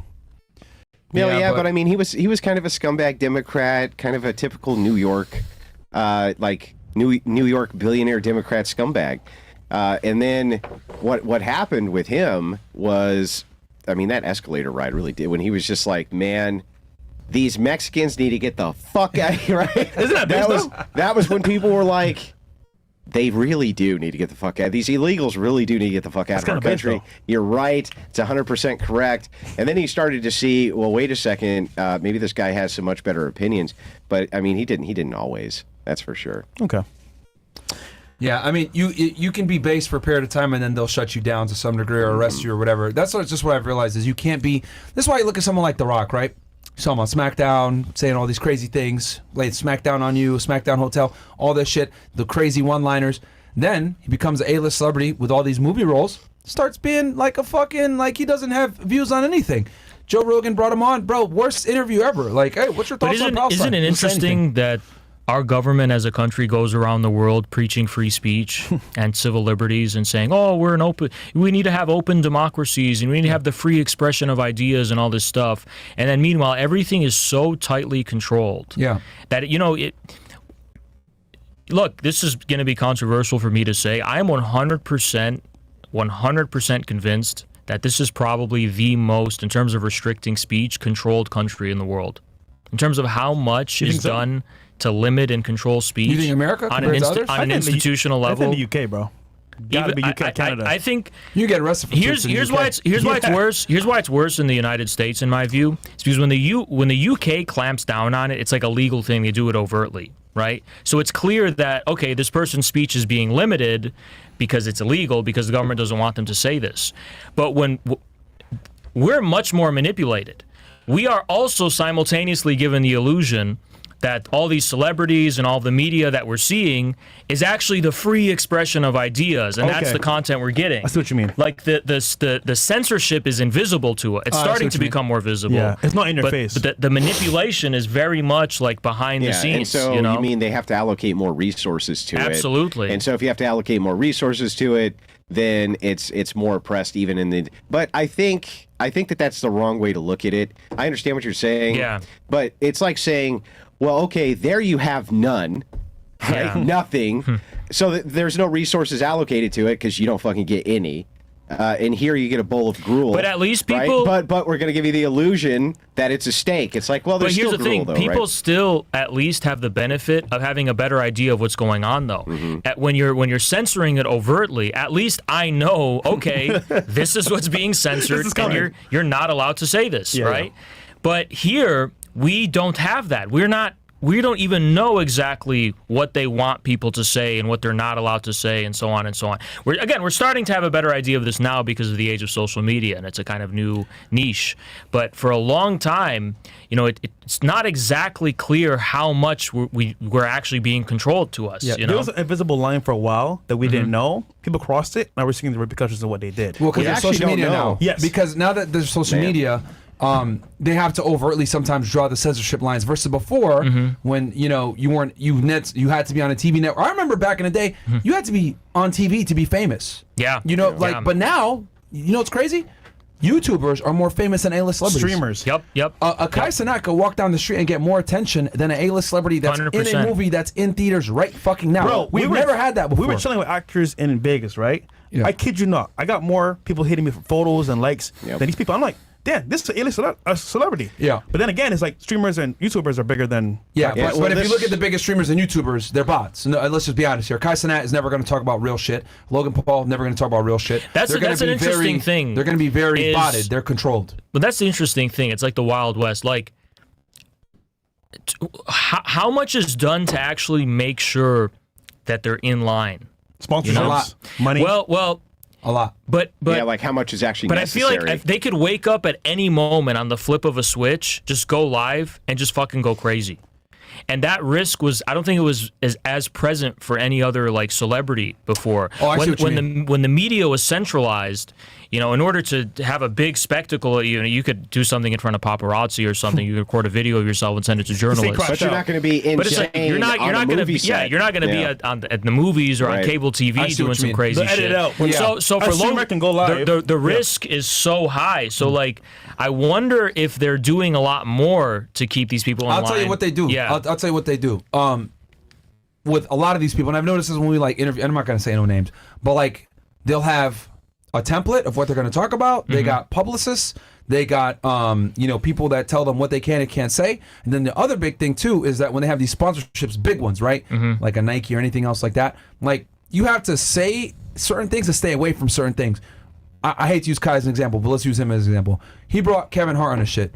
Yeah. As soon as he brought Kevin Hart on his show, I was like, all right, look, bro, goodbye to any freedom of speech or anything like that, because Kevin Hart is controlled, bro, 100%. You don't reach that level of fame unless they control you. That's just what it is. You want a Nike sponsorship, you want to make big money, etc. They have to have a certain image where you're going to be politically correct. You're not going to talk about issues that might be divisive, like voting or Republican or whatever. Yeah, like yeah. Kai, he said You something talk about like, about oh, social Kamala's justice people, and that's about it. Yeah, that's it. If anything, he talked about Kamala Harris campaign, like reached out to him or whatever. Like he's gonna probably stay away from politics, and if he does get into it, he's gonna take the Kamala side more than Right. likely because that's more Can beneficial. you blame them though? I mean, put yourself in their position. They want to excel in the world, become more popular, make money. Why would you ruin your success by talking about things because money isn't everything, man. So- money isn't everything, hold on. bro. As a kid that wants to excel in life, you can't really blame the kid, bro. So here's a question I have. I know celebrities and hip hop artists, they don't actually have money. They're always kept on a leash where, they're never actually able to be independent and just fully retire and be like, I'm done with this. I made enough money. But when it comes to streamers and these new kinds of celebrities, They're in charge. Don't they have more independence? Yeah. Like they're like, all right, I made enough money. I have tens of millions of dollars in my bank now. I quit. I'm done. I can do whatever the fuck I want now. Like, is there anything to limit that anymore, or how does that work? I mean, I think like you look at someone like a Nick Merckx. He came out and said there's like 2 genders or something, and that Yeah. was like revolutionary, right?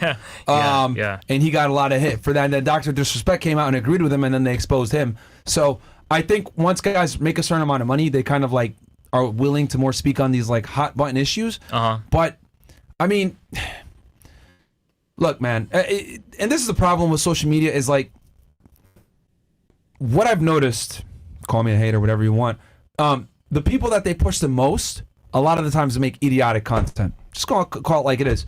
Idiotic content that isn't thought provoking, that doesn't necessarily have you it's thinking kids. or questioning It's young authority. kids. It's young kids, It's stupid fun. content. Yeah. It's moronic content, right? Yeah. Like you look at Kai Cenat, Speed, etc. Like these guys, Aiden Ross, whatever. They're not talking about real shit 99% of the time. They're because the other thing too, and this is interesting. So Andrew Tate blows up, right? He's telling young men to go to the gym, be accountable, make money, don't be a fucking brokey, have more entrepreneurial mindset, fight back against the system. What happens? Censored, kicked off every single platform, right? Then you have like Kai and Speed doing this shit where we're going to do Minecraft or whatever for 24 hours, whatever. That gets pushed all over the place, right? Because I do genuinely believe that they have a strong incentive to keep young men stupid, dumb, and not aware of what the fuck is going on. Well, if you look at YouTube, to play in your point, I think that YouTube would like to just get rid of all political content, period. Yes, I agree from with that. everybody. Yeah. And have their nail videos, their kitty cat videos, Good point. and their how to fix this dishwasher videos. Yep. Because they're all advertiser safe, and it makes them a fuckload of money, and they don't have to worry about any problems. There's nothing polarizing about here's how you do your nails, in blue. Nobody's going to freak out about that. So I think that they would prefer to get rid of all political content. And as the side effect of people going over to Rumble, they thought, man, YouTube's losing a lot of these kind of great political streamers who're making millions of dollars for YouTube. They don't give a shit. A drop in the bucket They don't means care. nothing to them. And it does not, they are not in a million years going to lose $500 million a year advertising or advertiser, because the advertiser says, well, you showed my advertisement on a supposedly safe to watch video, but it was really an anti-trans political advocate, right? We're pulling out. We can't have that. YouTube's not going to allow that. And So another, this is way. and I'm glad that you mentioned that because Rumble's lawsuit actually exposed this. Garb or whatever the fuck they're called, this conglomerate of advertisers. They literally said, Yeah, Garb. don't put our stuff on anything Steven Crowder or Alex Jones like. Well, we all know Steven Crowder and Alex Jones lean far more right? I'd consider them conservative political commentators, right? And if you're saying, yo, we don't want anything on that type of content, well, guess what? Everyone that leans right is going to be censored, and this is why we all know this. Right-wing political commentators almost always are more censored than left-wing ones. This is why if you look at all the top political commentators on the right are all on Rumble now. All of them. Even Daily Wire are on fucking Rumble. So that should tell you guys everything you need to know. Well, it's not only that, but going back to something earlier that Fresh said that I wanted to get into. You said, we're kind of learning where the line is now for what is to be censored, what isn't, under these kind of... I don't think so. I think that it takes about a year for you to know if you crossed whatever this Rubicon was that you didn't even fucking know existed. See, And now you're past that Rubicon, and this big, huge, giant machine is mobilized against you, but it takes a long time to finally snap the jaws shut. Hold on. When I say there's a visible line, it doesn't stop. It's always going. Yeah. And each new century segment or, for example, topic that comes up you can cross that line. So Yeah. it never ends. So to your point, but you know what's crazy about these companies, bro? It's all for profit. If you fuck up the bag for them, you're a problem. Yeah. Goodbye. And guess what? It's their platform. So if you don't comply, it's goodbye. Yeah. That's what it is. Yeah. You know, what I've been able to observe is that for a long time, the anti-woke culture stuff was considered subversive, and that's okay. We're going to censor you because you're hurting people's feelings and you're offending them, and our workplace employees are getting upset about it and they're pressuring. But I feel like that dynamic is weakening. I'm even noticing the direction of the Democratic Party, and it seems like they're leaning a little less on the woke stuff now, and they're muting the volume. Yeah, just the a little sensible bit. Democrats for sure. They're tired of it too. So it seems to me that the real common denominator that they're really going to get you for and really want to censor you for is going to come to what you say about the foreign agenda, the foreign policy. When it comes to foreign words, now I'm biased, obviously, because this is why I was banned from Twitch, but I kind of feel like my ban was a little unprecedented. I wasn't hurting anyone's feelings. I wasn't hateful. I wasn't bigoted. I wasn't saying anything crazy. I was just reporting on this foreign war in a way that was different from the way the mainstream media was. But then how do you explain, did this happen to Dylan Burns? Dylan Burns gets banned constantly from YouTube for his pro-Ukraine position. But how does he get banned? Wow, he got banned for being pro-Ukraine. Yeah. I doubt that was the reason, Really? though. No, it's not. What happens is he's giving coverage. Yeah, and so there's he's certain showing words that you can't use. Yeah, And so you get caught up, right? So that's just a bot that's automated that he's tripping over. Yeah. But in the case of me, we had an entire Washington, D.C. CIA-linked NGO that contacted Twitch and told them that me and Jackson have to be banned. Yeah. Right? Again, we're not But saying... that's a different company now. Right. You know, with Twitch. I understand, but it's like they don't care. They don't even necessarily. They will compromise on culture war stuff if they have to, at least in the short term. Yeah. Maybe they have a more long-term agenda, or whatever, but at least in the short term. But when it comes to information about the foreign agenda and the war agenda and the military-industrial complex and things like that, that is where you're really stepping over toes. That's where you're really tripping over the wire. It's not just that. It's I understand what you're saying. That is gradually becoming more and more of a problem. It's really, to me, the main common denominator. Because, look, even if you're a right-wing conservative, if you're fully aligned with NATO, fully, unless you're saying things that are crazy, like inflammatory, like the N-word or something like that, I don't think you're going to get as much flack. Yeah, you still get banned you still get banned for going against LGBTQ stuff. You still get banned for going against the domestic cultural agenda as well. You still get banned for that just as much as you used to. It's still just as invasive. The only thing that they've really lightened up on is now you talk about COVID. Twitch viewers, come on over to YouTube or Rumble. Come on over because Haz's ban is. We forgot about that. Don't worry about it, bro. Okay, You're good. Don't worry about it. Twitch viewers, come on over. Yeah, go ahead. Sorry, Andrew. Go ahead. Continue. I was just saying that I think you still get banned for those things. I think the only thing they backed off on really was just the vaccine stuff. But how does Ben Shapiro have a platform on YouTube? He talks about transgenders. He talks about all this kind of stuff. It's the way in which he does it. Just like the way in which people will give social commentary on foreign affairs. Right. There's a way. I don't think so. I think Jackson was very polite, and he was very much not trying to be edgy and shocking. I mean, to be fair, I was a little like, Putin is good was on my Twitch thing. Like, I was being provocative, right? But he was on YouTube. He grew a way bigger platform than me. Yeah. He wasn't I can tell you right now, has a certain hat on, man. I can tell you what is right now, bro, without even going into detail. He's with the agenda. Let me explain.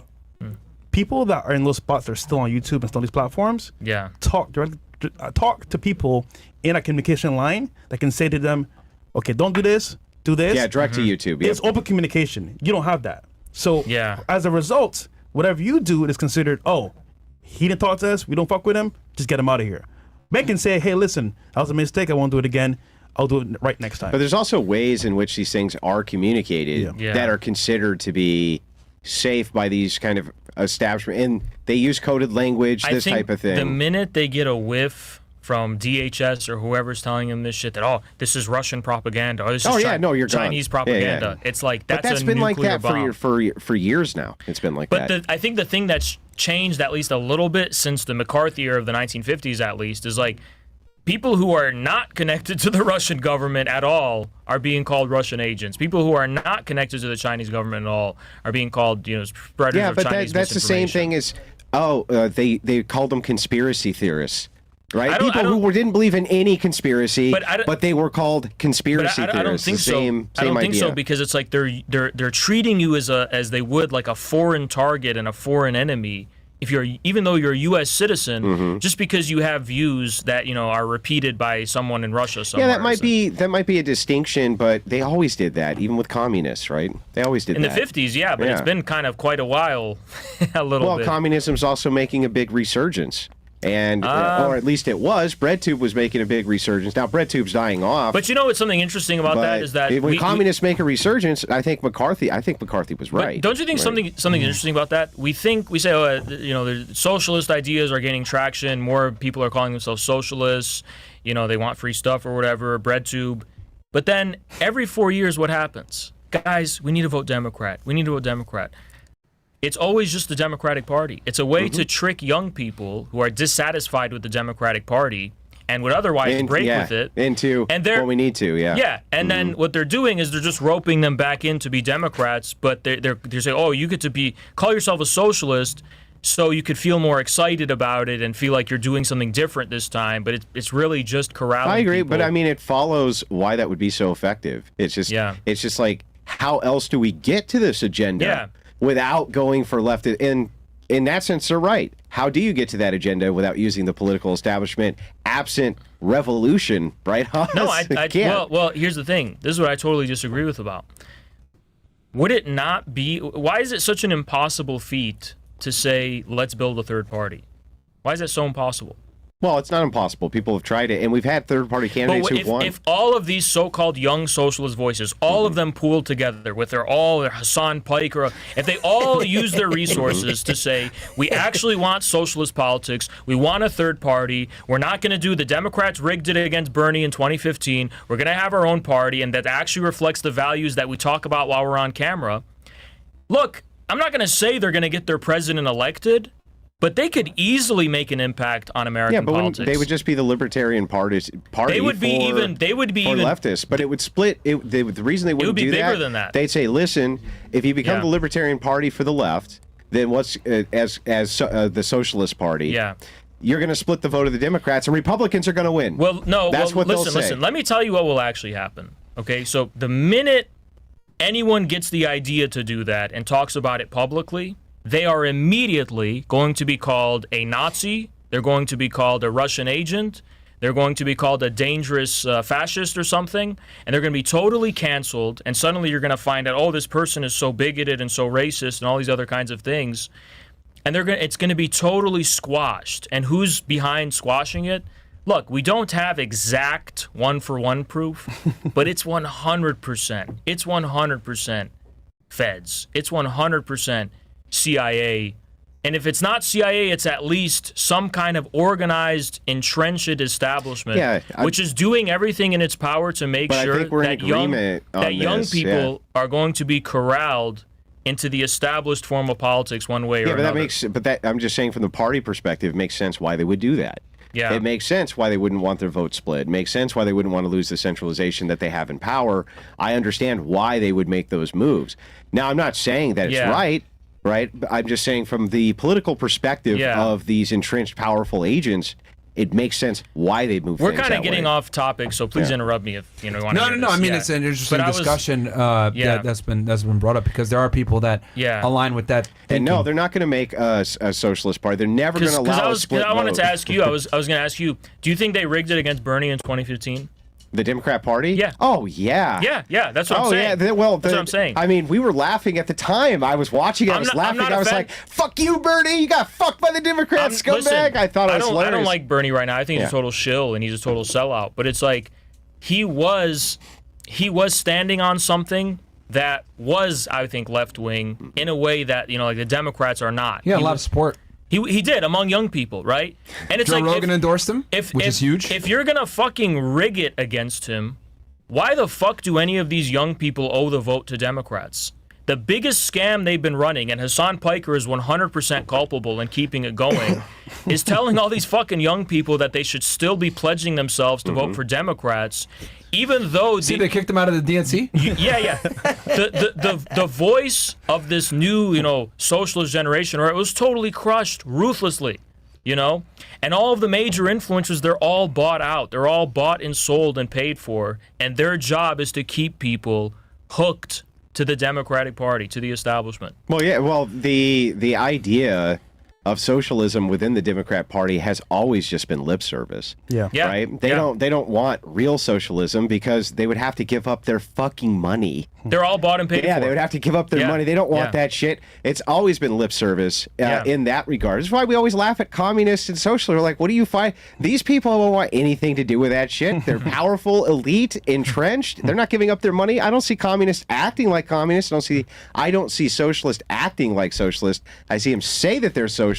I don't see But them they're acting champagne like socialists. just like Bernie Sanders. You know, Like Hasan. If I have $1, and you Porsche. have $1, I have $2. Right? That's what Sanders did. In my view, if he had integrity, he wouldn't have endorsed Hillary Clinton. You know what I'm saying? We're treading old waters, and it's like, why are you still salty about this? I'm not salty about it. I'm just trying to say, like... I mean, he sounded a little mad about it. Well, what kind of gets me a little upset is that we're always being, oh, the left. There's a left. Hasan... Where's the left? All these people are just liberal Democrat shills. If they were a real left... They wouldn't have forgot about what happened back then. They would have done something about it and reacted to it in some kind of way. Well, the problem is that the left keeps shifting left. Well, What's left today will not be left. It's never next- constant. Look, Yeah. at the level of They become more and more radical. at the level of culture, they're definitely becoming more extreme. Yeah. But like, what are they compensating for? And to me, it's like they're moving away simultaneously from the bread and butter issues that are considered left wing, that matter, like economic sovereignty. Yeah, all that right? matters to leftists And it's like social issues. They're That's all they give a fuck about. they're doing It all that. matters I mean, look Yeah, right now, yeah. Kamala Harris. She's literally campaigning off of abortion is her biggest Degeneracy. talking point. Yeah, That's yeah. her biggest thing, and that's what they do. Is they almost always campaign off of feelings, race politics, and social issues. See, like the reason I have a little bit of sympathy for some of these, left-wing young people, students, as stupid as they are and libtarded as they are, a lot of these people are students who are in debt. They have no future. They have no prospects whatsoever. And the whole, we're going to forgive the student loans, we're going to forgive, your debt and shit that was being promised them, like they actually believe that shit. Yeah. Yeah. And it's crazy how all of these Yeah, but then they became right-wingers. Well, when they grow up. some of them do, yeah. Oftentimes Yeah, they when do. they're like, oh, wait, you weren't really going to do that. You just lied to us? And exactly. we're like, welcome to the right wing. No. Actually, that's exactly what happens. Yeah, I They know. realize it was all a lie, and then immediately they go straight to the right wing. Yep. But at the same time, there's an interesting question you have to ask yourself. That is also preventing the possibility of them standing on the business of what, they were seeking to before. Like the thing that's still lost and missing from the equation is the actual bread and butter left-wing politics. Yeah, because neither side wants communists and socialists. Bro, Hans. Neither side you sound wants salty, that. my nigga. just keep it real. You sound salty. I mean, neither side wants communists and socialists. I totally agree with that. And At I'm all. sure Yeah. that built into their systems, there's every way they can to suppress the idea of you ever becoming a communist or socialist. Neither side likes them. No, I agree. I just wish there was more honesty about that, on the so-called leftist, influencers and all these. I wish they would just admit that to their audiences. But aren't most Hasan leftists admits it. in He says he's a policy now socialist, seen- but like we all know, he's a champagne socialist. Yeah. Like, he's Yeah. got But it's buying like- Porsches and lives in a it's $4 like million imagine house. imagine if Hasan was like Destiny, where he's just like, yeah, I'm a Democrat shill. I just like Joe Biden and whatever. It's like I don't feel like he would have the edge or the popularity that he does. He's keeping people on a false hook, like promising them something and pretending to have a politics that he really just doesn't have. Yeah, but most of these guys, I mean, ultimately, you know this, Yeah. especially having run in those spaces for as long as you did. Most of these guys are just status quo advocates. Yeah. When By the way, when you guys, actually- I didn't mean to derail all the. No, it's cool. Yeah. It's cool. Yeah, We'll move to the but next story. They're all After status this. quo advocates. We got Andrew Tate next, I believe. Is that what's up next? Or what's next, Bills? No, I think that's it, right? No, we have RFK. Oh yeah, chats as RFK. well. Shit, we got to do RFK. Chats too as well. And then we'll hit the chats as well. All right. Well, let's hit chats first, then we'll do RFK. And then, did you have any? I just wanted you to finish off your thought. Oh, Are you there? no. I was just saying that that most of what you consider the left, I understand what Haas is saying. He's saying what is real socialism, what is real communism is never given a chance. Not that I'm upset about that, but But he's right. It isn't. I mean, even forgetting that, just real, actual left-wing politics. You know, like even shit. Let's just like yeah, let's forgive student loan debts. Like let's actually do that. Yeah. I know. I agree with you that left-wing politics is absolutely dominated by social issues. It's almost never dealt with. It almost never actually highlights because economic it's unpopular. stuff. The other things are unpopular. And also, when you they don't deal, care. And I would argue that the economic portions are actually where a lot of their strengths lie, not the social definitely. issues. 100%. But they always focus on the social issues because the problem is that, like, let's just be honest here, a lot of people on the left want handouts. So if you go ahead and you're like, oh, we're going to deal with these social issues, which puts you in a position of power and you're able to get money or whatever, and we're going to protect these certain rights of yours. That's what they do because women and minorities tend to look for social stuff more than economic stuff. No, the handout angle is definitely 100% real. But it's like, at the same time... Free abortions at the DNC. Yeah. They were giving free abortions and vasectomies at the DNC. They were, they were campaigning on abortion. Like she spent a whole day. The first full day of the DNC was talking about abortion. And it's interesting. Like, they brought a couple women to talk about abortion, and all of them cited examples of abortion where it was, I was going to die with a miscarriage, premature baby, blah, blah, blah. Even in like Taliban's Afghanistan, they'll make an exception for you in those cases. Yeah, like if you're going to die or something like that, they'll give an abortion. So like they gave the most, or sexual assault. They gave all these extreme examples of where abortion is like needed, etc. But it's like, okay, that's cool, but like, let's be honest here, majority of women that get abortion get it because of bad reproductive choices with the wrong guy. No shit. And the other thing too is that like, I love how like the left, the DNC, they just kept saying that Trump wants to ban abortion. No. And this is what JD Vance has to talk about this in every fucking interview. Hey, are you guys going to get rid of abortion federally? No. They're just going to delegate it to the fucking states. But these guys keep trying to say, oh, well, Trump and them are trying to take it away. They're not. Like, these people need to go ahead and get mad at their governors and their local government. Yes. Most Americans aren't even aware. But you know how stupid they are? Is that they believe that Roe v. Wade was repealed under Biden. So it's like, it's just fucking stupid. Yeah, you know? I know, dude. It's well, they blame because their argument is the justices were Trump appointees. But then why did they tell everybody to go vote for Biden in 2020 if it was already too late? Bro, you have to realize our population, yeah, most of it is going to be stupid, bro. No, 100%. Oh, another thing too that I've noticed. A lot of people are, and especially with women, I've noticed they're single issue voters. Yeah. So like, what they're doing is, and I've noticed this because someone went over to the DNC and did a great experiment on this. He said, would you vote someone in that would tank the economy if they allowed you to keep your reproductive rights? Almost all the girls said, yeah. Well, as long as we get reproductive rights, that's what matters over everything. So that proves, yeah, dude. Like, and I know it's crazy to say that, but it's like that's how important, and that's why the Democrats lean so heavily on fucking abortion, bro. And they keep saying that Trump is trying to take it away. You appeal to women's emotions, what do you get? Results. Look, there's a wisdom. There's a wisdom in this country. There's two things that will drive the electorate. Two things: take away the abortion, take away the guns. Yeah. Those are the two things that are going to drive people. Those are the two most polarizing things, for sure. Those are the things where, like, you don't go for people's guns, you're going to get a backlash. Don't go for the abortion thing, there's going to be a backlash. Those two things are what's going to upset the American population, poking the beehive. Well, it's the parallel here is actually interesting. Haas brings up. You remember the assault weapons ban?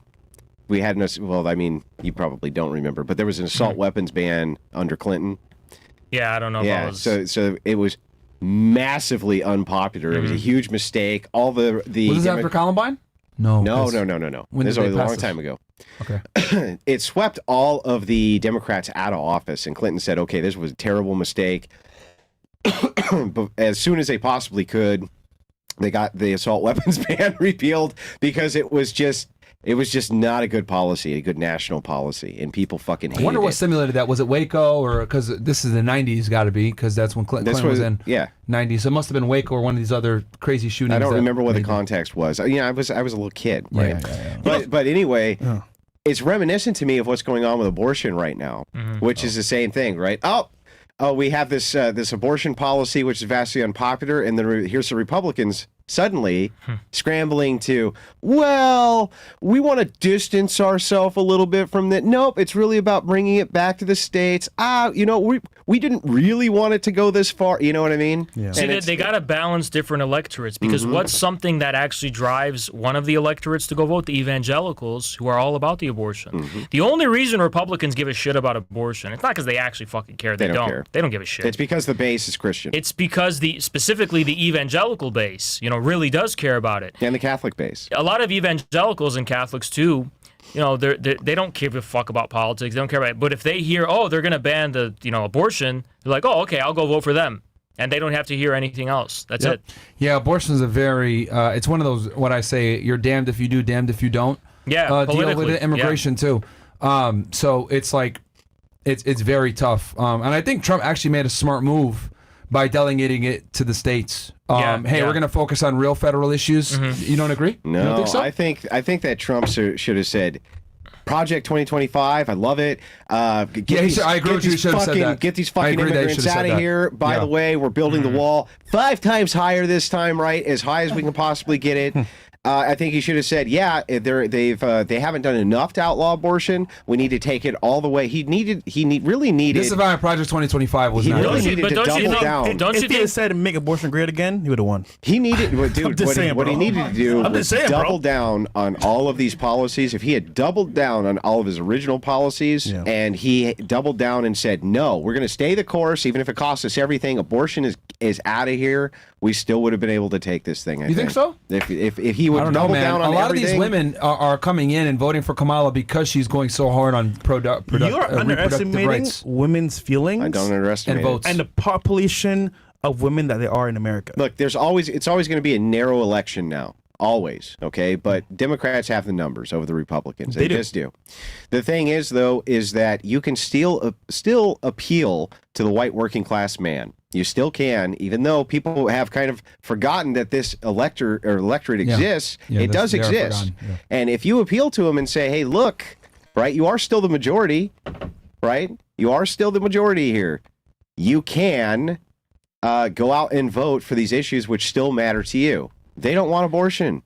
They want to keep their guns, right? They want good economic policies. But Republicans have always had those policies you're talking about, and that never got the white working class man out to vote. I think the thing that was... That's because, no, they didn't really. Because when they would come out, they would say, we want immigration reform, we want this type of thing. Well, that's what I was going to say. They didn't really have the policies. The main thing that Trump touched on, and this includes the immigration stuff, but it's broader. It's not just immigration. It's NAFTA. It's the trade agreements. It's the trade deals, right?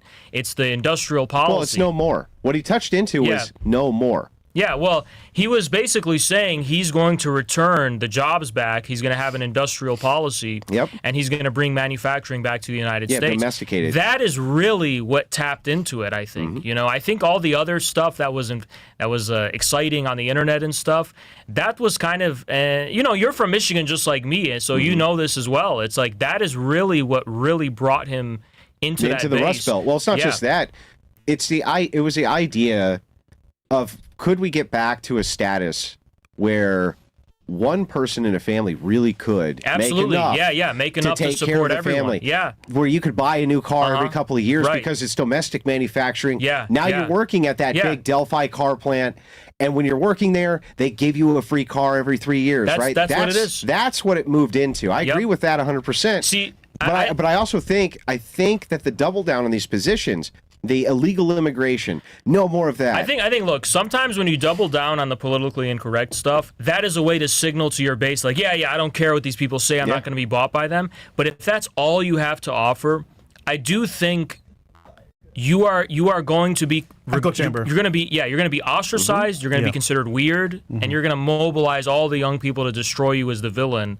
And you're not really, if you don't offer that substantive thing you just mentioned, which is, like the bread and butter issue, right, that people actually care about, it's not going to be given the necessary context. I think it's a combination. I think you need to have this combination. The reason I think that you need that is I don't think people think that the American dream is achievable. When you talk about NAFTA, you're talking about outsourcing. That's what immigration is. It's the idea of now we're outsourcing our own population. I think going hard on that is totally smart. I agree. Going hard on that is like, go as far right as you want. But I would say the abortion thing, just because I know how moderate people are, and how most people don't identify as religious and most people identify as secular, I think Trump's position on abortion is smart from a strategic standpoint to say, you know what, states, you guys fucking deal with it. I don't remember. Because here's the thing. Kamala's campaign is running off of saying Trump is anti-abortion. Do you remember? That's what they're running on. But you know the problem is, though? And that's how they're gaining votes. Women will say, and then women vote a lot too. Women will say, if we repeal the 19th, though, then it's still Trump's fault, even though he give it to the states. So that's the issue here. But if the claim, hang on 1 second, if you don't mind, if the claim though here is, well, women are so easy to influence and so stupid when it comes to the electorate that they'll basically believe anything. Even if Trump takes this position of moderation, there's no reason for me to think that women won't believe that he's anti-abortion because the fucking Democrats say he's anti-abortion. Look, I don't remember. You're right. You're right. They're believing. I don't remember that 100%. well. I could be sounding really fucking stupid right now, but in 2016. Was abortion the hot topic of that election? I don't think as much as it is I today. don't remember it at all being a hot topic. You want to know why? Immigration, Muslim ban. It was. They were claiming like the way that they were scaring people is they're like, Trump he's a crazy guy. He's a racist. He's inexperienced. He's gonna World War III. We can't let this guy win. He's a clown. Yeah, nuclear war. I don't remember them leaning too much on the abortion thing. And I think you're right. You want to know why abortion is so big this time? Because Kamala's a female. Well, that's why. It was already before we even knew that she was going to be. She was going to be the candidate. Yeah, it was already a big deal. No, I think it's because they discovered. But I think her being a woman has exacerbated it. Well, I think look, Hillary and a black woman too. Yo, this is the first time they have a chance to elect a woman as a president where they can identify with her on so many levels. Well, but I think she's exacerbated that topic. If you look at she's going to win, bro. She's going to win. I believe she's going to win, bro. You guys think so too? 100%, bro. See, look, Trump. How's she going to lose? They're not ever going to let the fucking Trump in there, bro. They won't. Never fucking, no way. No, again. Yeah. Nothing is cooked. It's like, I mean, Hillary was a woman too, right? And it's like they discovered an Achilles heel from Trump. A really unpopular thing about Republicans from the pre-Trump Republican Party era was the abortion stuff. Like everyone knew that. Trump was kind of casting himself. He's not a traditional Republican. He's winning the blue collar, Rust Belt, what do they call them? Something Democrat, former Democrats or whatever. And these people are kind of a little more moderate on social issues. You mean like the blue dog? The blue dog whatever. Democrats or whatever? They're a little more moderate on the social issues. So Trump was not going in the extremes in that direction, right? Yeah. But they discovered how much they could animate all these young, like brainwashed people, about abortion and these social issues, Roe v. Wade or whatever, the repealing of Roe v. Wade, and how much that caused a backlash. That's why it's so important now. That's why they're leaning into it now, because they realized we could hit him on the thing that actually is his Achilles heel, which he didn't even have to worry about in 2016. Well, right. Well, because there was a policy switch here, and it was done by his Supreme Court justices. This policy switch can now be blamed on him because it's his Supreme Court justices which tipped the favor here. So they are attacking him on this. It is a legitimate form of attack because one of the promises of these Supreme Court justices was that this was probably going to happen. Bro, this was probably going to happen. Bro, I think Trump is a mission impossible. Yeah. How is he going to win this, bro? How? Well, there's no energy now. Dude, it's like he's a dead walking. He should have taken. He took a fucking bullet.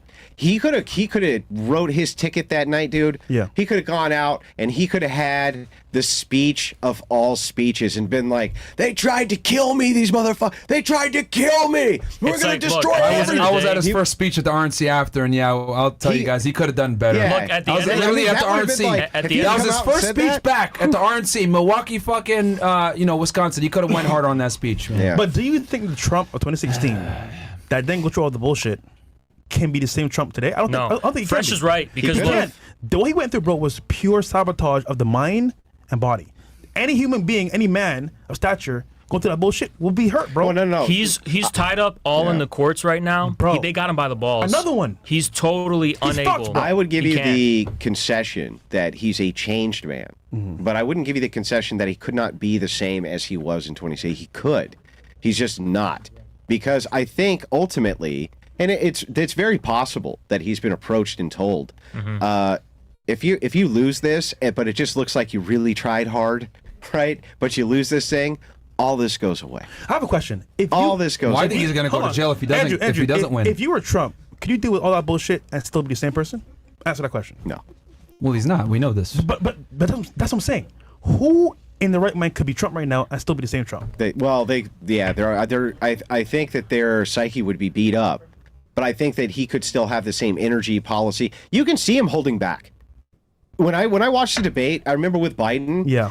I turned to my wife and I'm like, I can tell that this guy wants to just Let fucking loose. trounce this idiot. Yeah. So, Be Andrew, like, stuttering Joe, you fucking moron. You can't even make a sentence. You know what I mean? Opinion on this, because you're from Michigan and you probably come from the communities. People tell me Big battleground state. that one of the things that regular people didn't like about Trump, I'm talking about elderly people, whatever, is although they liked him and they wanted to vote for him, when he was doing all the things we found hilarious, like going on TV, bullying people, and calling them names and shit. Wrong. They didn't like that shit. It's true. It turned him off. But it did not deter them when vote day came for voting for him. But I think he kind of realized that that's one of the things that makes him not liked as much by his base. As much as it's counterintuitive to us, because that's what we like him for. He's hilarious, right? But he realized he wants to be more respectable and more serious and more presidential. Because, and that'll take all the things that made him worth voting for. And fucking Well, destroy yeah, You know what I it. think He's will become hurt a Trump too as politician. well? This whole brigade of him being publicly caught as a criminal or seen as a criminal, people that weren't even haters of Trump are like, damn, I'm gonna let criminal run my country? Hell no. And just that alone, with also his current policies and his abortion rights or whatever, that right there, bro, was a nail in the coffin, I think, for Trump. I don't think that He can Trump, still win. Yeah, I'm I not don't as think much Trump of a being a doomist as- felon. I don't think anybody gives a shit. I'll about tell you how that. he's going to win. So here's the thing. He just got Tulsi Gabbard to endorse him and RFK, which actually, let's go ahead and switch over to the next topic here. We're going to talk about RFK here. And for those of you guys that don't know, that's Robert F. Kennedy Jr., son of Robert F. Kennedy Sr., who was killed, I think, 1968 by Saran Saran, which... We're on YouTube, so I won't go much further than that. But you guys already know we know who killed him. You don't want to do chats first? Let's go to the RFK story, then I'll read chats after. Yeah. All right, let me at least read it, and then Michigan denies RFK's escape from presidential ballot. Right. So as you guys know, RFK last week endorsed Trump. He went out. I forget what city he was in, but he came in. He gave a speech. RFK was talking about really going hard after the FDA, the big pharma, etc. He feels as though our children are less healthy than they were before. We have problems, which I agree with him on, especially with the whole vaccine situation. So he's and he took his name off of the 10 top battleground states, right? And he did that obviously so that those votes can go towards Trump, and he's endorsing him, and he's actually going to campaign with him as well, from what I understand. But he got a lot of heat from the Democratic Party, and some of his family members even turned on him, saying that they disown him and they're angry about it, etc. Because you guys know Kennedy's whole family, his uncle John F. Kennedy, his father, they're all historically Democrats. Yeah. So for him to, I think he was an independent, right? Because the Democratic Party wouldn't accept him, if I'm not mistaken. They blackballed him. He was ran as an independent, and then now he's going ahead and supporting Trump, which obviously Republican, so that's a big deal for them. But R.F. Kennedy's name will still appear on the Michigan ballot despite suspending his campaign last week. Why it matters, Kennedy said that last week he would withdraw his name from the ballot in the key swing states to avoid hurting former President Trump's chances in November. But in Michigan, one of the states that could decide the election, it's too late for Kennedy to remove his name per the Secretary of State's office. And just so you guys know, there's a couple of different states. It's Pennsylvania, Michigan, Arizona, Florida, Wisconsin. Wisconsin, I think. I'm thinking of all the battleground states. Where... Is Georgia one? Georgia might be one. Florida. There's 10 main ones, though. Yeah. State of play. Kennedy, who was in the Michigan ballot as the nominee of the Natural Law Party, was nominated earlier this week. The Natural Law Party held their convention to select electors for RFK Jr. They cannot meet at this point to select new electors since it's to pass the primary, Hartman said. The Kennedy campaign did not immediately respond to Axios' request for comment. Zoom out. Kennedy suspended his independent presidential campaign on Friday, saying he believed that remaining on the ballot in the battleground states would most likely hand the election to the Democrats, with whom I disagree on most existential issues. During his Friday announcement, Kennedy said Trump had asked to enlist me in a second administration. Kennedy told Tucker Carlson in an interview that aired Monday that he was asked to join Trump's transition team, and he's looking forward to that. So this is basically meaningless from my perspective. So meaningless that he suspends the election, or sorry, his campaign, so let me. I'll explain. Please. Okay, so. They give the game away. They kind of tell you what the plot is. So he says, "Look, I can really hurt your chances in your run here, but on the off chance, because there's no way I'm going to win, but on the off chance you do win, I want an administration where you are going to allow me to have a position in the administration." Democrats aren't going to offer that to him. Yeah. So very simple. He makes a deal. The deal is, I'll support you. I won't hurt your chances in any of these key states as long as you give me a position in the administration.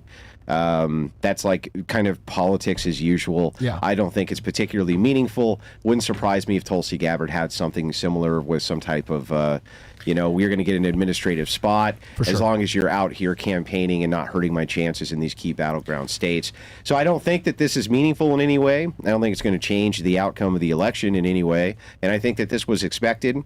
The main things that we have to look at right now are what's going to be the October surprise.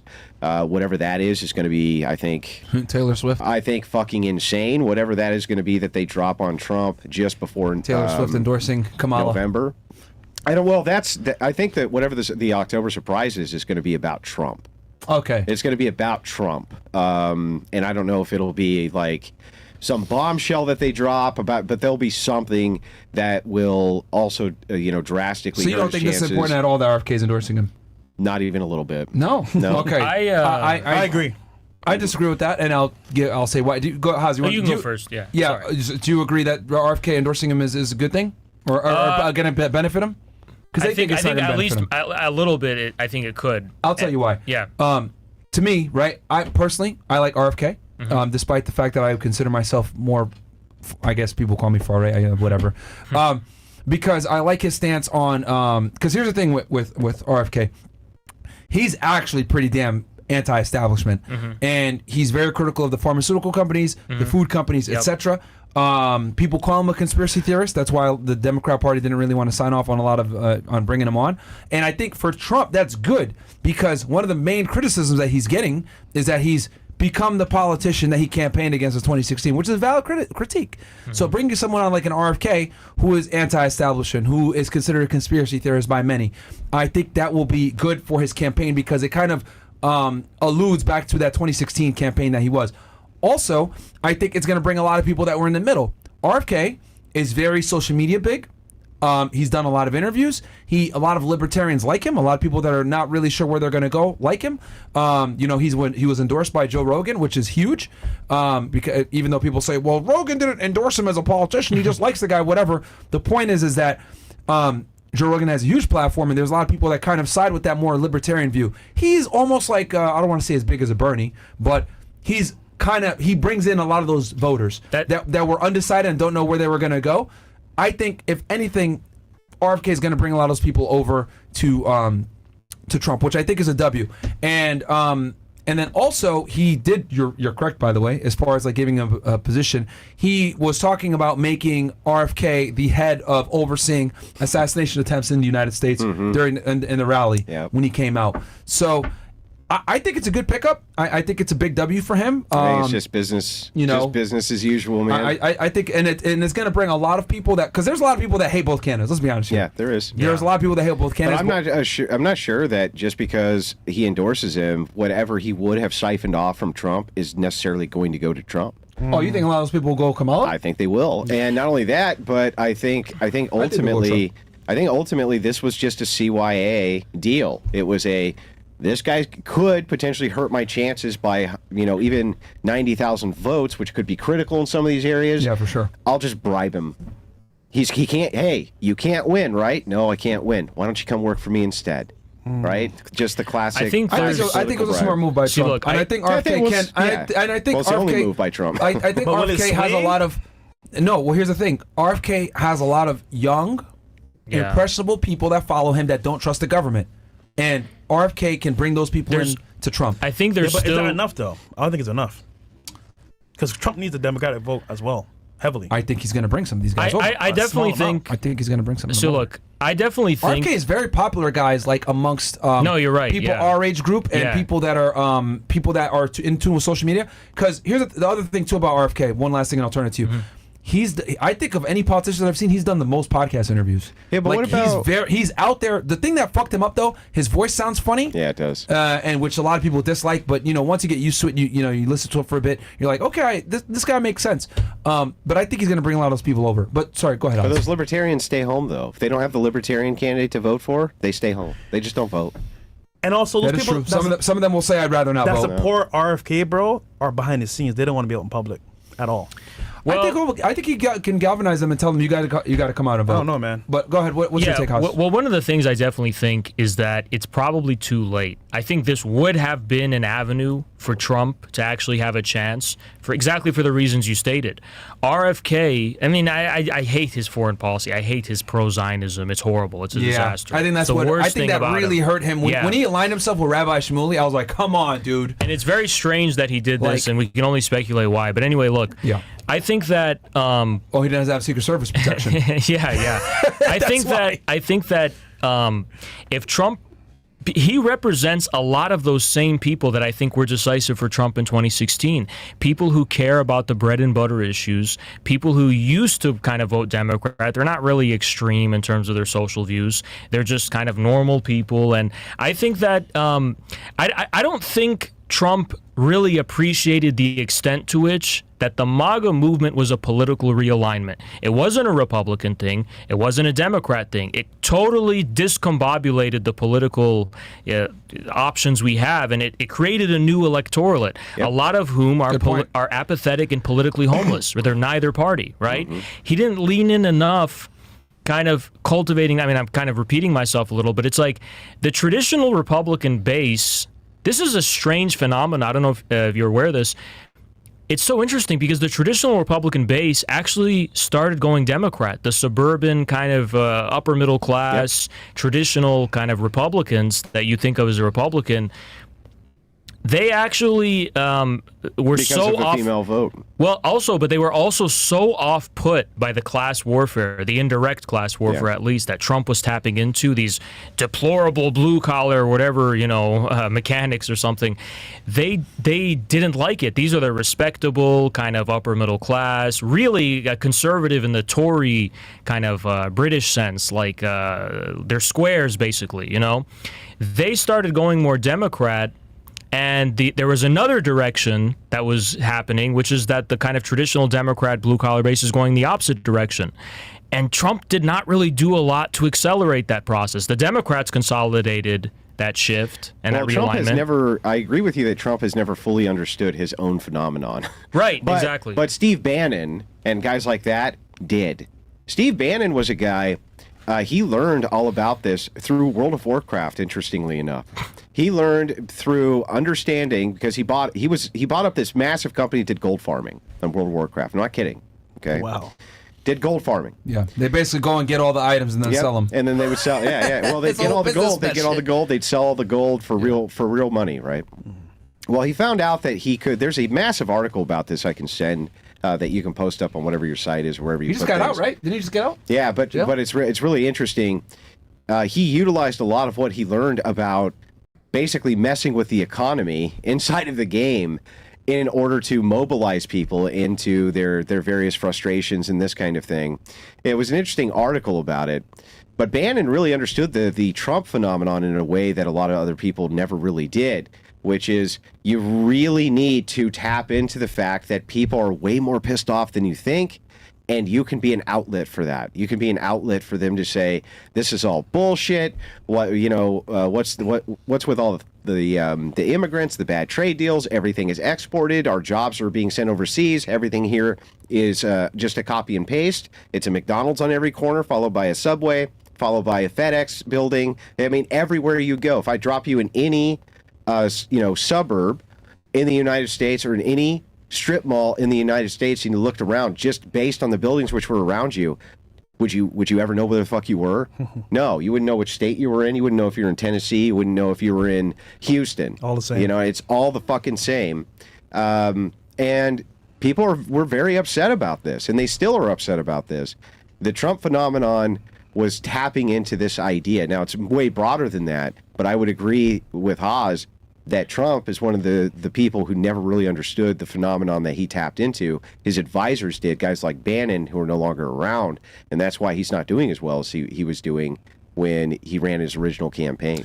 Yeah, he has some bad advisors. Haz, you didn't get right a now. chance to talk about the RFK thing. So do you think it's going to help? Do you guys think it's not going to really help indifferent? I think it will help. What do you think? I think it would have been a step in the right direction much earlier. Yeah. It's Okay. too late now. So you think it's too late? I think so. Okay. All right. Fair enough. It could do something. You guys but all not- made valid points. Not much. I wouldn't Yeah. say much. You think it's indifferent? It's not going to do anything.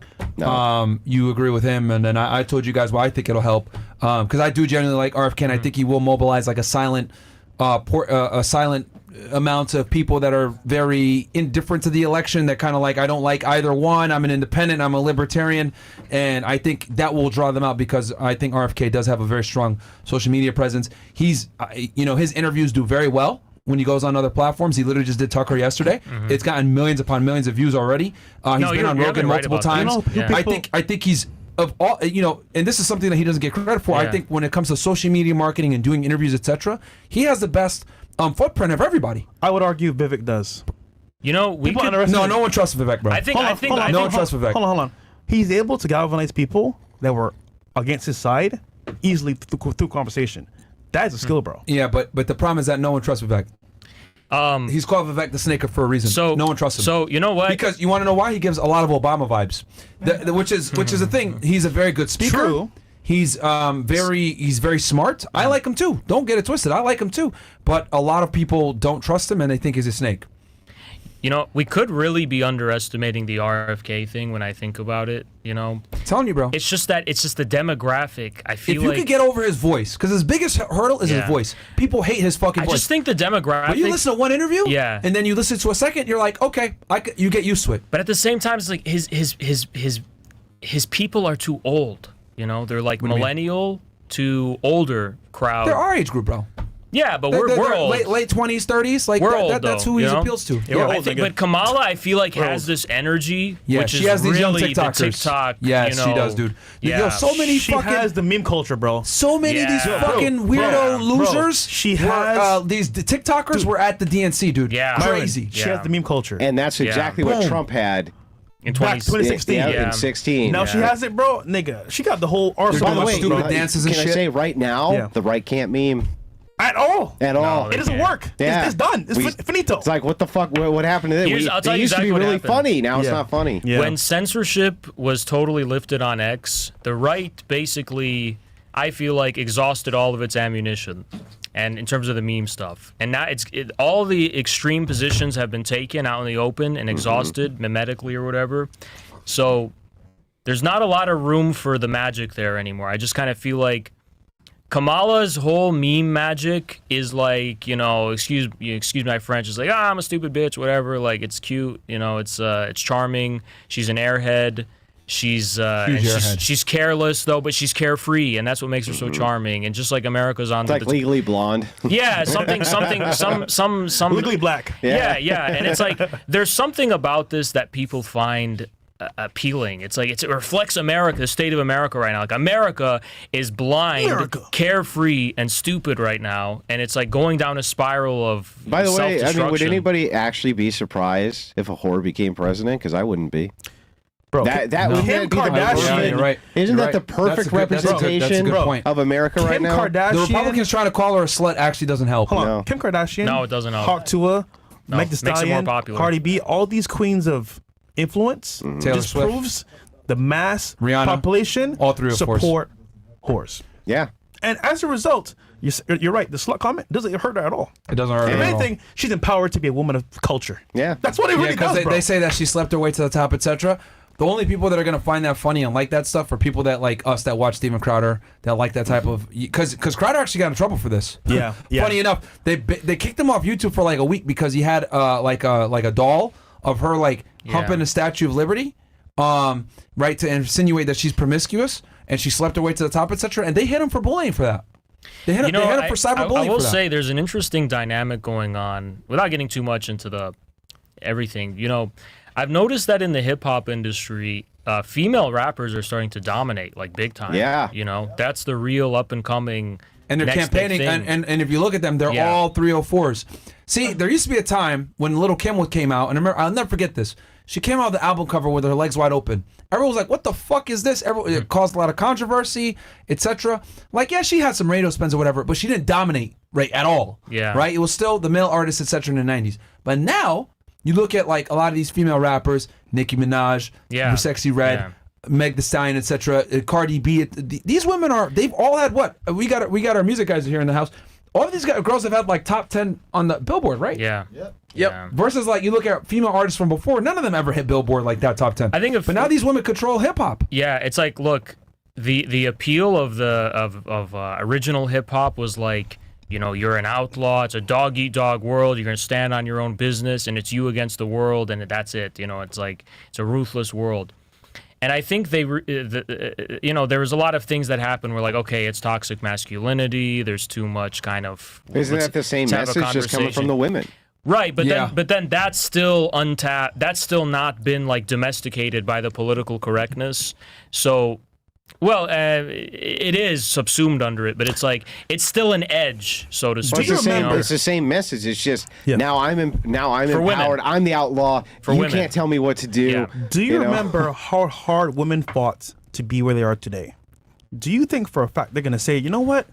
Trump is smarter, more quick for presidency, and a man of steel over him? Or are they going to say, this is the first time we can actually make a choice to make a change as women? Well, she brought Meg Thee Stallion on her first rally. That should tell you guys everything that you need to know. Yeah, she brought Quavo. She don't brought Meg Thee Stallion. I don't disagree. I don't think that the average woman wants a female president, to be perfectly honest with you. But I think in this particular case, I think you're right. I don't see a path to victory for Trump under I do see a path, his current under kind of his current campaign. I really don't. See, The most important reason why isn't because I don't think that Trump can't get the votes, because he can. I think it doesn't matter if he does. They're not going to fucking let him have it. They're not going to let him have it. And also, I would prefer Trump to win just off of basis of common sense and logic. Yeah. But unfortunately, it's not up to us. It's up to them. The deep state. No. Just saying. Okay, so I'll let me read chats and I'll give you guys my take on the path to victory that I think Trump can have here. Because I do think that there's a path. It's narrow, but I'll tell you guys here in a second. Decrypting messages from Telegram with current tech will take millions of years. Even if we had quantum computing, would take decades. The only way is having the phone of the person. Yes, this is true. Thank you, Jensen Mirror. That's you got to have the person's phone. Wait, what? Someone with Fresh? Damn, she got no ass. Okay, That's my new tagline. all right.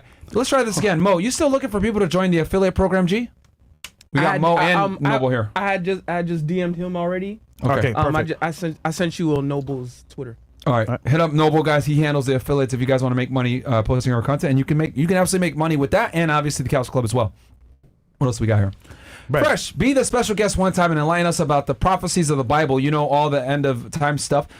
What's supposed to happen, what has happened, and all that. Scare us, nigga. We could do that, bro. Okay. You know what's crazy? In Bible study back in the day when I was a kid, they played the movie Left Behind.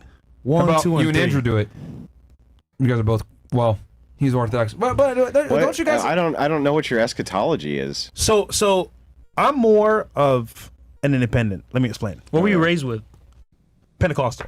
Oh, that's scarier than. No. But hold on. End time stuff Hold is on. probably scarier. Hold on. All right. I saw what it was for what it was, meaning that it's all a bunch of like, ooh, Holy Spirit. Understandable. But I then saw non-denominational Christianity as a way to see what the Bible really says, right? But to go a little bit further, they'll play in Bible study these 3 movies. Yeah. Left Behind 1, 2, and 3. What it is a movie telling of end time prophecy coming true in real life. Antichrist coming back to And rule that's the world. pre-tribulation rapture. Yes. And a rapture is going to happen where people are taken away from this world and saved before the end time comes fully. Granted, though, as a kid seeing that, bro, you're like, oh, this is a scary movie. Then the pastor's like, no, this is real life. We're like, what? This is going to happen? So that alone scared the shit out of me. Nigga, I was in church every day. So wait, are there any differences between, because he's an Orthodox Christian, and you're saying very many end of times differences. Yep. With end of times, you guys look at it differently? Well, Yeah, are we you look- post-trib, eschatology rapture, for or us is pre-trib? The rapture for us isn't a thing, really. Well, no, hold on. You know what's crazy? I don't believe in it either. Yeah. And actually speaking, this is what I'm saying. I'm not based off of a tradition. I'm based off of what the Bible says exactly, which is very important to me. But granted, though, that movie was scary as hell as a kid. Well, Revelation is not well understood. It's not. And it's very difficult. That's one of the things that Protestants fuck up the worst because it's so cryptic on purpose. The purpose of it is Dragon, crowns, heads. is to not give you the information. That is the purpose. Seven Hills. So wait, do you guys agree then? It seems like to me because we could do this end of time thing, I guess, for the people one day. Yeah, that would be I'm fun. going for it, bro. I Where would you guys could give the come different in. perspectives. I Where you guys It would be could better where you for guys you to could talk give to an different Orthodox perspectives. eschatologist, but I could give you my takes. Because Because they want to know the end of times, like what you guys think. You know what's funny? That's what they the want. people you talk about that run these companies, all this jargon, aren't the real enemy, bro. Oh, them boys. Yeah, the real enemy, it hasn't even come yet. I mean, he's here in spirit, but not really fully here. They're just pawns in the whole game. But their agenda pushes towards revelation happening. And it's funny because if you look at what's happening in the Bible, it's happening today as we speak. Which is crazy, by the way. Yeah. Well, that's one. scary. It's actually a really strong argument against atheists because they can't debate that. actually explain why prophecies came true. Yeah. They just say, "Well, you were moved into the fulfillment of them because you wanted them to happen." It's No. like, well, then wait, then isn't that what it says is going to happen? Though? Which is why I argue, if you are atheist or you're a different religion, how do you explain the Bible being so accurate nowadays? It's almost impossible to Yeah. deny what's happening well, now. and even what's going on right now with Israel and Palestine. Yes. When they're saying, look, we're about to make this big sacrifice, right, of the golden heifer. We're going to remake the temple. It's Yes. like It's on purpose to fulfill prophecy. To fulfill Which is what I'm telling prophecy, you. yeah. Fighting an enemy you can't beat is suicide, my nigga. They ain't going nowhere. Well, the people of God ain't going nowhere. So that's all I'm gonna say. you mean Christians? Yes, Yeah. real Christians. Yeah, Christians. Yeah. Yeah, What we're talking about because the boy- Israel's okay, not. never mind. Yeah. The people you're trying to fight, they're not that important, bro. Trust me, they're not. All right. They're pawns. What do we got here? Okay. Cool. W panel WFNF appreciate the political and different perspectives. Somewhat unchained. LOL. Hope to see more of it. This on Control Chaos. Myron, looking forward to a question. Myron, do you think Trump will actually realize JFK documents or an empty promise to RFK? Andrew, if you have to steal a man, what would be the path forward for Trump to win? What steps, in your opinion? I don't think you. He said there isn't a path, right? Like it's. I don't see a path. He doesn't see a path. And then, oh, look at this with the news. That's funny. What is that? I don't know what that means. What does this mean? They're making fun of us with the news thing. That's funny. Go back to the go back to the thing real quick. Okay, Martin. Quick. Do you think Trump will actually realize JFK documents are an empty promise to RFK? Here's the thing. Trump saw the JFK documents and he didn't declassify them. I talked about this with Andrew Bustamante, who former CIA. He's never seen ever that they would have documents 60 plus years and not declassify them. He says that something is going on, and I would say that they don't want the shooters to be identified for obvious reasons. And we talked about this on my. We did a whole podcast about Better JFK. No, it's on Fresh&Fit on Rumble though. Rumble. We did the whole JFK stream. 4 hours, guys. Go watch it. Okay, what else do we got here? This is me in the gym. Oh boy, Myron, where do I even begin, Myron Gaines? Honey, my Pookie Bear. What? I have loved you ever since I first saw you. Yeah. You gotta get rid of mine.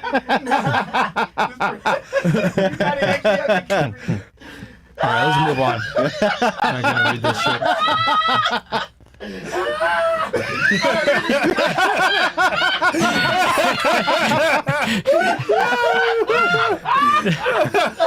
Damn. That's funny, bro. You're an admirer, bro. Admirer. Hey, yo, Myron, I Rise of bet you won't do it. Rise of the what? Of the Planet planet? of the Apes. Okay. Let's go, my niggas. Myron. Appreciate that. That's funny. FNFW for the streams and debates. There are the rumbles that JD Vance could be replaced on the Republican presidential ticket. No, they're not gonna. This was shown on CNN yesterday. What is your view on the possibility that Vance could be replaced? I heavily doubt that I don't he think would so either. replace him. It's too late. I can only hope. You're not. Oh, I didn't ask you. What's your guys' thoughts on Vance? I never got to ask you guys this. I He's think- he's extremely unpopular. He was not a popular pick. It was known that he was going to be the pick, but it was not a popular pick. And Who do you think you should have went with instead? I'm not sure. I've been asked that question before. Out of the possible picks, I think he would have been better off with RFK, honestly. Really? Mm-hmm. Wow. Okay. So you think him endorsing him isn't enough? If he had brought RFK in as the vice president, that would have been a better move. That would have been a way better move if he could have done it. And this was suggested to him many times, but they're like, well, wait a second. He doesn't have the kind of inside political clout which is necessary. And it's like, well, but the whole Pence thing. Pence didn't work out well for Trump. Yeah. Did not work out well for Trump. I think He that's should why have had they- an. He that's should why have had they an wa- outsider. And that's why they hate JD Vance so. That's why they dislike JD Vance so much. Is because like, bro, you've been betrayed already by your vice president. Why are you going to bring in a guy that was never Trump in 2016? Exactly. They're holding him. I- Well, back. not only that, he might. Pence. He could have authorized that alternative slate of electors. By the way, he could have done that, and then we would have an entirely different nation right now. He could have done that, and guess what? If that ever happened again, if it were to ever repeat, JD Vance isn't going to authorize it either. So. Well, Pence, you could say this new indictment. He's the chief witness in that thing because it's all on the insurrection, is what they're saying. What about you? What are your Judas thoughts? Iscariot, bro. Judas. I think he's definitely like a Peter Thiel, scary DOD type of connected guy. But I heard something that Tucker Carlson talked Trump out of war with Iran. So maybe if Trump was chosen as vice president, that could have. Sorry. Tucker? I didn't get sleep. If Tucker was chosen as vice Oh, president, that would never happen. well, I don't, I don't see what other options there would be that I would say are like positive, marginally more positive. A lot of people like Ben Carson. Ben Carson. I've heard RFK before too. Ben Carson, wasn't he The black last neurosurgeon. from 2012, the election? I thought Yeah, he I was think so. dead. Yeah. No, he's still alive. Bro, Really? I'm not gonna hold Oh, you. he ran in People 2015 forgot as about well. him, bro. Yeah. I thought he was dead too, but he's not dead. Yeah, he's alive. Who Yeah. else? There was Vivek was also another name that people dropped. But yeah, you're right. People think he's a snake. That is true. I But think even he's both They Vivek both would think- have been they think he's a superior, scammer. except that Vivek? Yeah, Yeah, I think they he think was he's a a scammer. scammer. Superior. He made his billions in pharmaceutical, right? But people Yeah. just think he's a scammer because of the way his kind of has a fake charisma about him. You don't bring on Because people saw with Obama. Yeah. Because Obama Yeah. came in on like this whole hope thing or whatever. Look, the thing Vance is so low it's not even just energy that. and resourcefulness. Vivek really tries too hard, and everyone can see it. He just tries too hard. Like you can clearly see, like he's really trying to sound like a president, like really bad. And it's just, I don't know. That's just me, at least. It's just like uncanny valley. Like it's just super inauthentic. He's still better though. I think. as a pick. I think almost any pick would have been better than Yeah. Vance. Yeah. Okay. Fair enough. Yeah, I mean, a lot of people were not happy with. I've heard more people not happy with Vance than more. Why people. is Vance so hated, though? Aside from the obvious, like Pence, for example, I'd say is. Because I he would was say a the never never Trumper. Yeah. That was what fucked yeah, him up. against yeah, Trump. yeah. That's Back in nice. the day. And the thing is that the MAGA supporters, like Trump's hardcore fans, they dislike anyone that betrayed Trump because they saw like what happened with January 6th. They hate Mike Pence. Yeah. Like anyone that, and they look at it like, bro, why are you repeating history? Did Vance turn on him in J6? After J6, or That's a good question. But Mike LaCivita did, or this guy. okay. Is it Mike? No. What the fuck's his first name again? LaCivita, his campaign manager now. yeah. Who? His campaign LaCivita. His first name. Somebody. One thing I know that's someone in the chat put it for me as first. I think is it Mike LaCivita? Because when he lost the election, they said that Yeah. it wasn't it wasn't stolen. one thing I'm scared a little bit about Vance, and it's nothing new, obviously, but it's like he's a super big war hawk toward China. As much as he maybe, and Iran. His first speech at the RNC, his first like interview at the RNC, he brought up Iran, It's bombing like them. The anti-China Chris stuff is his LaCivita, thank big- you. Sorry, his sorry big guys, I selling fucking point. lost the name. Yeah, Chris LaCivita, when Trump lost the election in 2020, he said that the election results were legit. Oh, okay. That's why people don't like him either. So, yeah, the MAGA they have a very low they have a very long memory, and they have a low tolerance for people that they feel betrayed MAGA. So that's why so many people are like pissed off. Let's go back to the chats and then we'll. Okay, who can I hit up to join the affiliate program? Hit up Dylan Noble on Twitter. Yep. What else we got? On Twitter, Great Yo, King Noble. put the link. Here's in a $15 for the CastleClub WoW for them. resub. Yeah. Okay. I did. And guys, join CastleClub. CastleClub.tv, man. Yep. Let's get another Brandon Carter Money Monday. Yeah, we'll make that happen for y'all on one side. I super chatted last week about watching that resume podcast 3 times and still not landing a job. I just received an offer yesterday, 27 an hour, and now it's 36 an hour. I still have to take a drug test and background check on my starting date on the 16th, but I have not put my 2 weeks in. Thank you guys for the value provided for free. Fresh, what was the booklet about interviewing called? Fresh, we got it for you. I'm gonna get it for you right now. And we bro. got you, Nathan. All right, pick up the dog. She's been trying to get on your lap for a while. Pause. Ow! Okay. W. Chris. What the fuck? Yeah, where did y'all get that picture from? Ma, would you suggest building a home or buying a home, not as an investor, but for a family? Also, do you know any mentors in the credit repair business space? Here's the thing, bro. As far as like building a home, it's extremely expensive because the materials are expensive. You could thank the war with Ukraine with that one. because anytime there's a conflict, the price of lumber almost always goes up. So if you could afford to build one, go ahead. But realistically speaking, it might be not worth it to build a home versus just buying one, especially nowadays with building how. And it's probably going to be a buyer's market soon. Yes. Mark, gonna set up a crypto dono box for your show. Y'all missing out on crypto donos. I won't much. You're gonna talk about Zuck being forced to push a COVID stuff on FB. Also invited Destiny's cousin on the show. All right, Ben. Is that me or? I think that's you. Just donate here on CastleClub, bro. That's the best way. For Andrew, you have defined right as entitlement absent duty. Using the Second Amendment as an example, would I have a duty not to shoot anyone in cold blood? For the First Amendment, would I have a duty not to slander anyone? No. Why would you have a duty? Well, I think that slander could fall under duty, but slander is not talking shit. Slander is making untrue statements about a person, and I think essentially everybody has a duty to not slander people. Yeah, because that's what I would say. You want to be factual. Yeah, you want to be factual. So you shouldn't be saying things which are designed to hurt the reputation on purpose, which are untrue. That would be slander. And so, yeah, you probably shouldn't do that All right. at all. So it's called The Essential Job Interview Handbook by Gene Bauer. There you go. Really good book. The Russian guy says they should equally allow both sides to post their stories on social media or just ban all content to be posted during elections. Which it probably will. Yep. Trick says, what is the new indictment that Jack Smith is filing against Trump? Aileen Cannon already ruled his appointment was outside of statutory bounds. How can he charge Trump with anything at this point? You're right, bro. Well, it's a different... remember, Aileen Cannon is down here in Florida. The new one is out of the Washington, D.C. district. So Yeah. that's different. It's going to be another judge that has to deal with that one. Tricks. Anything else? Yep. Okay. I don't want to sound like a doomer, but if they fortified the election against Trump in 2020, what's stopping them from doing it again in 2024? Nothing. Uh-oh. Yeah, that's what... Common sense hit that's what Andrew's talking the about. screen. Uh-oh. Nothing. I Yeah, think the bro. only thing is that they won't be able to do it in plain sight like they did last time. Actually, Crowder's doing a pretty Yeah, good we'll see. thing. Crowder is actually having the Mug Club guys be out in all the election booths to monitor it. They have like a huge push that they're doing, which is cool that they're doing that. They did all that poll watching with Biden, and it didn't work. It don't matter, bro, because... There we were watching them put up cardboard and shit. They shut the whole thing down and walked. All the poll watching didn't do when anything. they count the actual votes, that's when you're going to know. Yeah. On point And when politics. they show up in bags at midnight. I don't even think yeah. they need a rig it this time. I think Kamala will win probably. By a landslide, Hey, probably. Myron, I'm striving to be the most accurate pollster for 2024. I'm at 34.5K subs, and I just did a collaboration with one of the top 3 pollsters in the country. I hit you on X and email your channel. Get back to me soon. More details in my email. What do you mean, actually, pollster? Bro, I don't think you understand how flooded Myron's emails be. Okay. Where are we at here? Hey, Myron, I'm striving. Okay, we got it. Okay, fellas, this was a great show. Wait, we're not done, nigga. Well, what? Man, Fresh was trying to end the show early, man. Nigga, they been here for hours. Up to y'all. Well, I was going to talk about the path to victory. Okay. And I was going to have your Oh, guys' takes on it. yeah.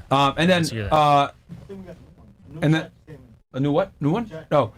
Listen to any clip of Vivek from over years ago. He is a genius ultra nerd who took election classes, hence the try hard speak. I like him. He needs to tone down the presidential. If he was really a snake, he would claim to be Christian. Oh, come on, bro. That's messed up, Nut. That's messed up, man.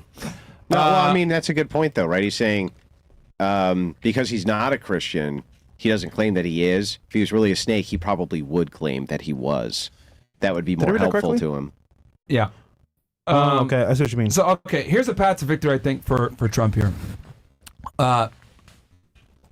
With just being realistic clear, is he gonna fire Les Savita's campaign manager right now or Susie? No, he's not gonna fire them. He's gonna keep JD Vance on. So let's just be realistic here. What I think he needs to do is all in on the debate. It's gonna happen September 5th, if I'm not mistaken, on ABC. He's gonna debate Kamala Harris. So what he's gonna need to do, because this is how we demolish Biden, is and made him actually drop out. He needs to demolish Kamala on the debate stage, because one thing I've noticed with the debate is that that's how you get these people that are diehard, like, I'm going to vote for XYZ party. That's how you get them over, is when they watch their candidate get absolutely smoked in the debate in a battle of ideas. I think that's how you're going to be able to bring over some people that are questioning her on the left, and also bring the people that are in the middle, which is a lot, by the way, that don't like either candidate.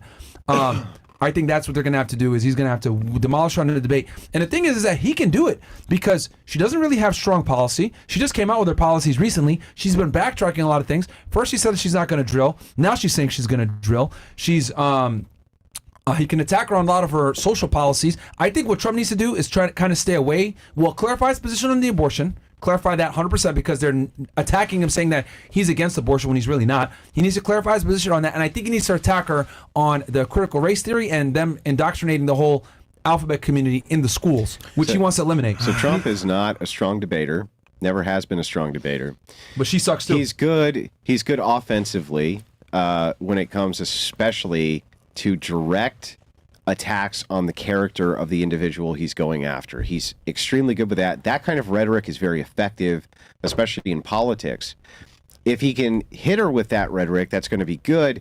But if they stick to issues, he loses. You think so? Yes, because Why? Because she can just drown him out with an overwhelming, you fucked up COVID, you fucked up the economy, you shut the states down, everything you claim I did, you actually did. It's your fault because you were the one who issued out all of the checks so that people could stay at home. You blame us for it. You did the lockdowns.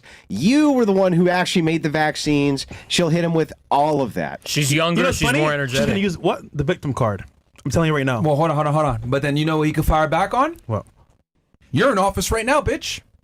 He can attack her with that. If she's going to go that route. And I've been here fixing your But you know what? fuck-ups. Let's also remember because he can literally. That's the other thing too. Because here's the other thing. He can literally say, look, you're not even elected. You shouldn't even be here. You're only here because fucking Biden dropped out because he's an idiot. And the reality is that you are in power right fucking now. She's going to say, you cause these issues, I'm still solving them. Yep. That's exactly what she's going to say. No, victim card goes all the way, bro. Yeah. It'll stop all Oh, hold on. It goes all the and way. then he'll be able to say to that, okay, well, if you're fixing my problems, well, let's talk about the border. And I think he needs to really lean on her being the border czar. Yeah, and she's going to attack say, her on that. we have exported more illegals than your administration did, which is true. There's something I remember about the terms. You mean deporting more? Yeah. But that's because more came in. I agree, but it's still effective rhetoric. Most Americans She's are issued idiots. debate terms and conditions. So she says no muting. They want to have them sit down. Both of them have to sit down during debate. For some reason, she requested that, and no muting, right? Because she doesn't want him to look towering over. But here's because he is tall. But here's People don't know Trump is like 6'4". that kind of he's big. tells me, as far as one of the angles that might be pursued, is like, look, Trump is old. He's not that high energy. Kamala's has more energy and she's younger. And I just kind of feel like in a debate, she would be able to just say more than he would just because she's like younger. Like he's so old. That's why I disagree with you on that. Yeah. Real quick. She hasn't done any big hard interviews. True. She's only done rallies and, speaking things where she's not having any of her views challenged and or questioned. Yeah. Whereas Trump has went on adversarial news networks, so has JD Vance. Yeah. But her campaign has done a fantastic job. But this is what they're doing great, by the way.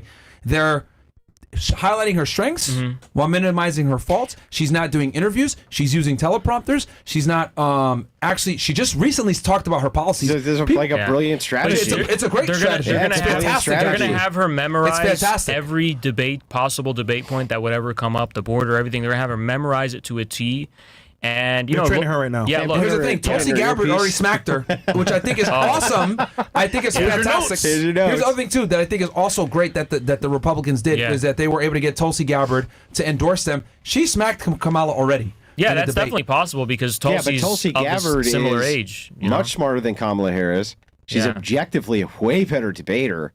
And she has a much more aggressive style, and that whole "excuse me" bullshit that Kamala does won't work on Gabbard. Trump, it has no. But on Trump, I am standing up to a bully who's bullying me right now, and I have to be assertive and act like this. That plays off to the cloud card really is well. so dangerous, bro. You know the issue though? They're gonna say, man of logic that are watching this, you know what? Trump is gonna destroy her. The issue is, again, this is people are forgetting. Dude. The women audience, bro, is going to be, she's fighting for our rights. She has our back. Even though Trump is winning, he's bullying her. Especially them sitting down. Here's She's the going to thing. look so condescending to him. Okay, 20 years ago, I would agree with you. I would say, you know what, you're right, because the mainstream media carries the narrative. Because here's the other thing, too, that I'm worried about. He's going to be on ABC. We already know they're left-leaning. They're going to ask questions that are going to favor her. It's going to be fucking biased, right? 100% is going to be biased. But here's the difference. we have something called social media now. We have alternative media. They know what's it. going to happen is they're going to watch this debate, and a lot of the political commentators, they're going to tell you the truth about who really won, and they're going to actually break it down fairly objectively. I think they're going to script it for TikTok. She's going to script it for TikTok. For do sure. clapback moments and make it all And memes. and Oh, clips for sure. destroyed. For Yep. sure. Well, Yep. hold on. Yep. Again, like I Yep. said before, this is why social media is so powerful. I think he's going to smoke her so bad that they won't be able to fucking It make won't it look matter. like she Nobody's won. going to care No about way. who smokes who because she's going to have the meme has power. the clips and memes. She Yep. does. Yeah, exactly. think She has so. the keys, Are bro, you I'm telling covering that That's all. live? See, like, What was that? Are you covering that Yeah. live? Nobody- I'm flying back no- here for that. none- come back. I'm none- flying back you here should. for that. We're Yeah, doing the no. debate live because Yeah, let's do it. I Yeah. totally Let's do it. disagree. We'll do the pundit I disagree thing. as well. Yeah. I think let's the do it. pundit Because thing- look, none of Kamala's appeal at all comes from like her being smart or being well spoken or being intelligent or having good policy points or arguments. It's literally Fair. the fucking like I agree. airhead, carefree like charisma of like, oh, I'm just kind of like a dumb girl Barbie or whatever. And like all she has to do is like do memes and clapbacks and shit. Yo, it's so fucked and up, bro. It's true. It's gonna make her like power level skyrocket for the people So that you actually guys, like her. so you guys actually, because I think number one, he's going to cook her in the debate. I think he's going to attack her policies. He's going to Yeah. show that she's incompetent, and then because you made a good point that hey, look, she's going to say I've been fixing your problems for the past 4 years. Well, he's Yeah. going to say you're in office right now and you're not doing anything. No, that's a good point. And you can't do shit. And then I know she's going to say, by the way, because this is what all the Democrats are saying. She's the vice president. She doesn't have power like that. It's all Biden. Well, guess what? Biden has said a million times. Me and Kamala agree on 99% of things. So effectively, whatever he puts into writing or legislation, whatever the fuck he passes, she's there co-signing on it. And then she's effectively, I would argue, she's had more power than any other vice president that I've seen in recent history because he's been incapacitated for fucking months. This is all objectively. Biden is dying, guys. But you're thinking You're too dying. logically. I think you're Yeah. thinking too logically. You're way too logical. The Yeah. thing is objectively, I'm not an disagreeing insult nowadays. that you're correct. I'm disagreeing that Trump will be able to convey exactly what you just conveyed. The last way, when I just saw him debate with Biden, he was super Pisses low me off energy. that you're saying this, but you're correct. And he goes, well, the thing is my administration didn't do that, and we did other things other than that weren't those things. Yeah, that weren't that. And people were, It was weak. dude, fucking hit this guy, No, right? What are you doing? Hit him. Hit him. Tell him he's a fucking idiot. Tell him he's retarded. Anything. Yeah. And he barely took advantage Look, of the wasn't- senility of Biden. And if he had really started pushing hard on Biden, would have collapsed. He would.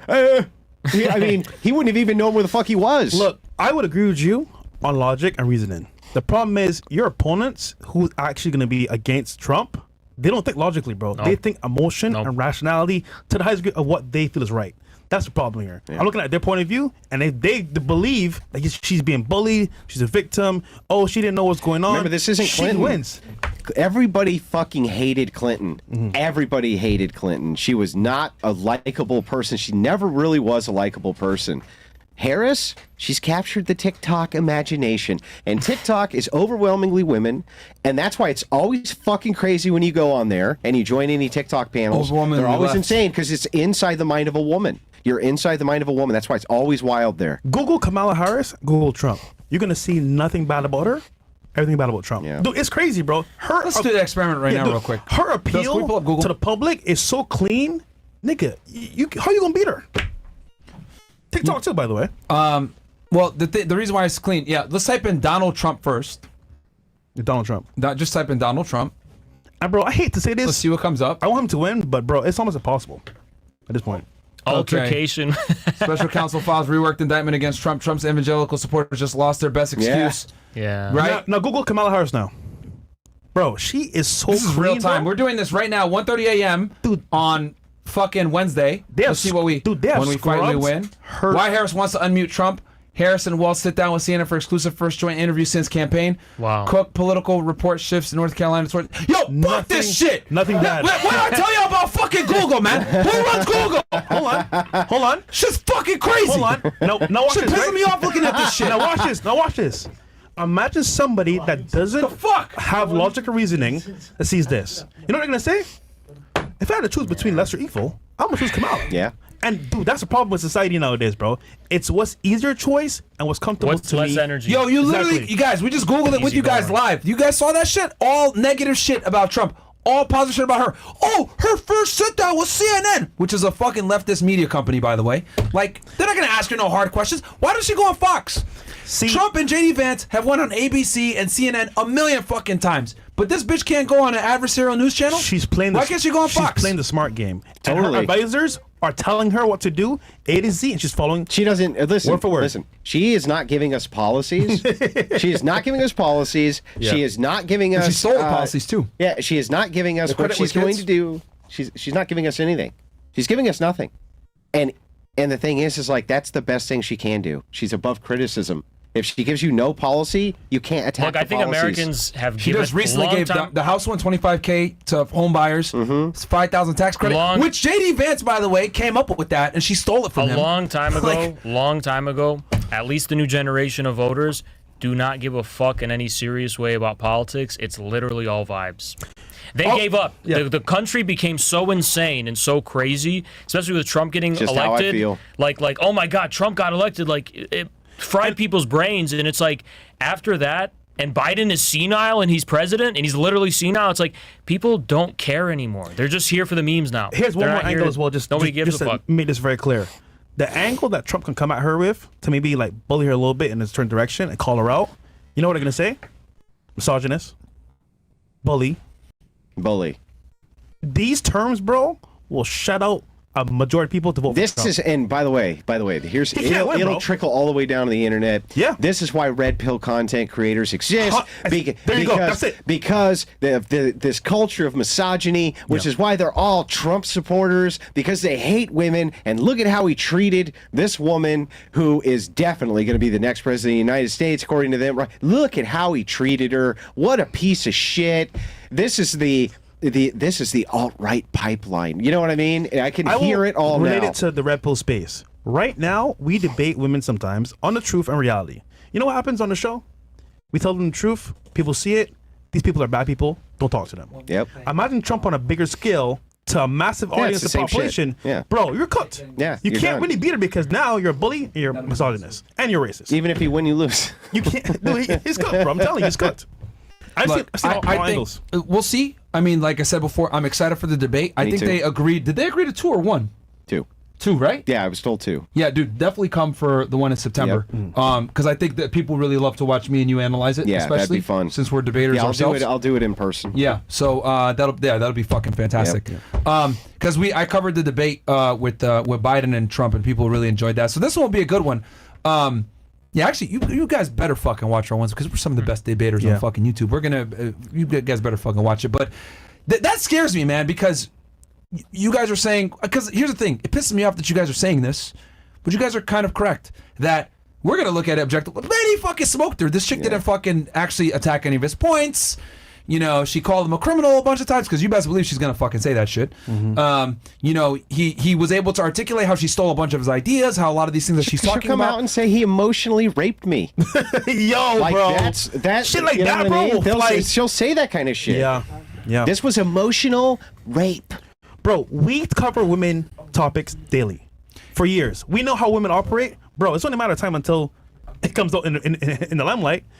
It's just sad, bro. Like, I want Trump to win, but, bro, looking at everything as a whole, I can't even argue with Kamala winning, bro. Trump, he's yesterday's news. Yeah. That's just the truth. Yeah. He was the big thing in a different era of history. That era has passed, and we're in a new era, and he is obsolete. He's like a dinosaur. And the deep That's how I see state it. will not allow him to win, bro. Nah. They want him dead. Like, is he going to win? No. Yeah. Here's the other thing too. She talked about she's gonna build 3 million homes. I'm trying to find a tweet where she said this, and like that's just not feasible. Like in my head, I'm like, okay, we already have like a 5 million home shortage, right? Oh, yeah. Right now, right? And this is the problem with a lot of these politicians. They don't know shit. Like they don't understand how real estate works, whatever. She's saying, oh yeah, I'm gonna build 3 million homes.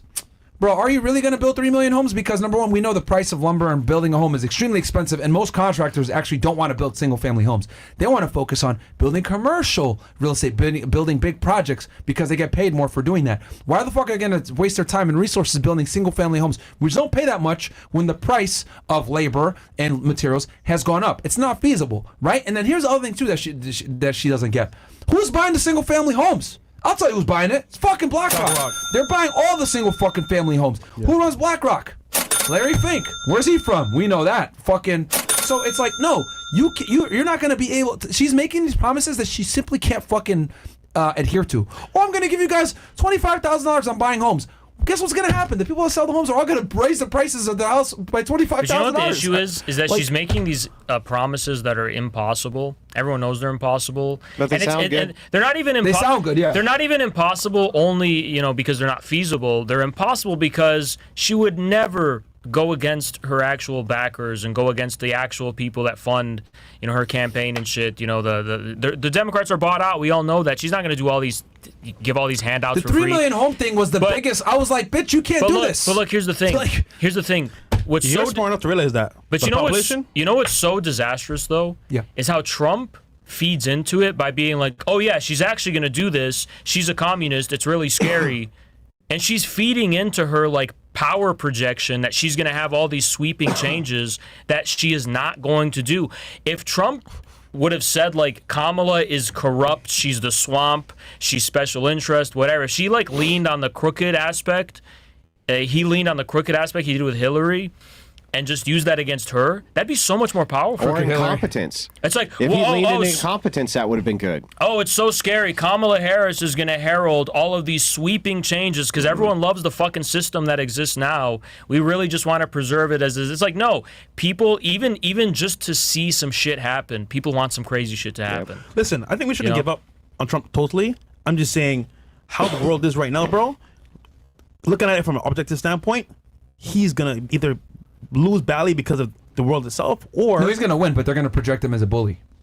Well, here's the thing. I mean, I'm voting for him, and everybody in here is voting for him. I'm not voting. Probably everybody in the not you. But you're communist. But come on, man! I never voted in my life. I'll never vote. The art of war is to understand your opponent and know how they're going to move. Bruh. I don't care about the left at all. I don't care about the Democratic Party. But and you're in Michigan. You can't tell that. Bro, your vote actually matters. Let me tell you why. You guys that are in like these states, listen. Like your vote matters. Listen, your vote definitely matters. This is an electoral college, bro. I gotta vote. I'm the one. Listen, I'm the one who coined and conceptualized the term MAGA communism, right? So I'm not allergic to MAGA and Trump memes and stuff, but on a personal level, bless you. There's a reason I can never vote for Trump on a personal level, and why is that? Because to this day he still brags about killing Soleimani. I can't have that shit slide, man. Okay, for the audience that are I can't have that shit that slide. Was the head of the IRGC. Unforgivable. Iran. He bombed him. He killed him in 2020. And he still brags about it. He does. Yeah. He does. Well, that ended up getting us attacked in Iraq. He shouldn't have done that, but he did it for we know who. It was so wicked. It was so evil. And, Soleimani was fighting ISIS. He was considered a hero by many, but it was so despicable. Like, it's so dishonorable, So you'd rather Kamala get in? No, I don't care. I don't care. You don't care? I don't care. Shit, man. I don't know. I look at it like if you're in one of these battleground states, you're in Pennsylvania, you're in Michigan, you're in Arizona, like, bro, you're got because it's an electoral college. So you just got to win 51%, and then you get all the votes of that state. Here's the thing, right? And I'm just going to be totally honest. I don't give a shit if you blow up some fucking rackhead somewhere. I don't give a shit. So I mean, you're going to vote for him anyway. I don't give a fuck. Yeah. I mean, I know that my vote makes no difference. That's the thing. It's just like, am I gonna? Well, he blew him up for Israel. But it's like, Israel's chief enemy. It's like if it's personal, like I'm gonna wake up on election day and go vote for someone. Like, why should I do that? I could just stay home. Why should I understand? Listen, I understand. Why should I pretend like I actually make a difference? All this no, you do. Here's the thing. You're in a state that you actually do. Hold on. All this voting talk, bro. Yeah. You know the reality of this scenario here? We could all vote for Trump today, all of us. If they want him not to win, he won't win. It doesn't matter. It doesn't matter, bro. Our vote doesn't even matter. I wish politics was as simple as, vote for who you want to. Bro, it's behind the scenes politics. I still think if you're from certain places, your vote matters more. But Michigan, your vote matters, bro. It's all fucked up. 100%. Why do you think, if you look at their campaign trails, where are they spending most of their time in? They're spending time the most Pennsylvania, Wisconsin, Michigan. Why was the DNC in Milwaukee? Okay, a little bit conspiracy here. There ain't nothing in Milwaukee. Fuck, it sucks, by the way. They meet before these elections happen. DNC was in Chicago. For who's going to win presidency before it even happens. That's what I believe.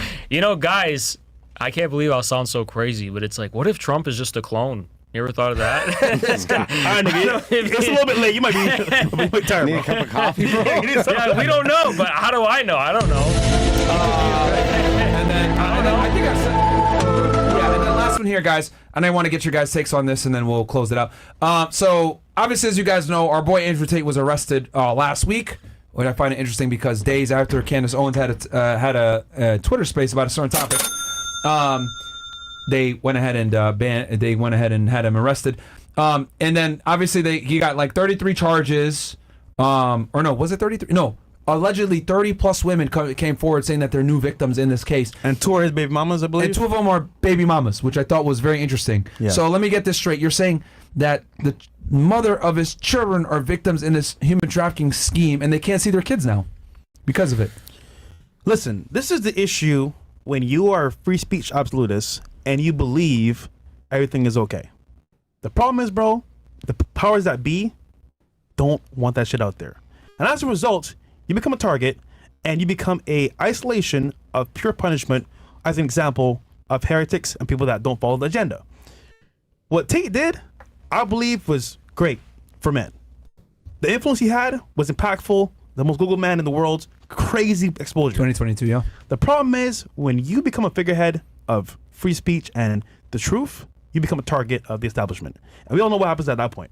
Yeah, and Take has kids, guys. For some of you guys that are wondering, yes, they have multiple kids, both of them. They ruin your reputation.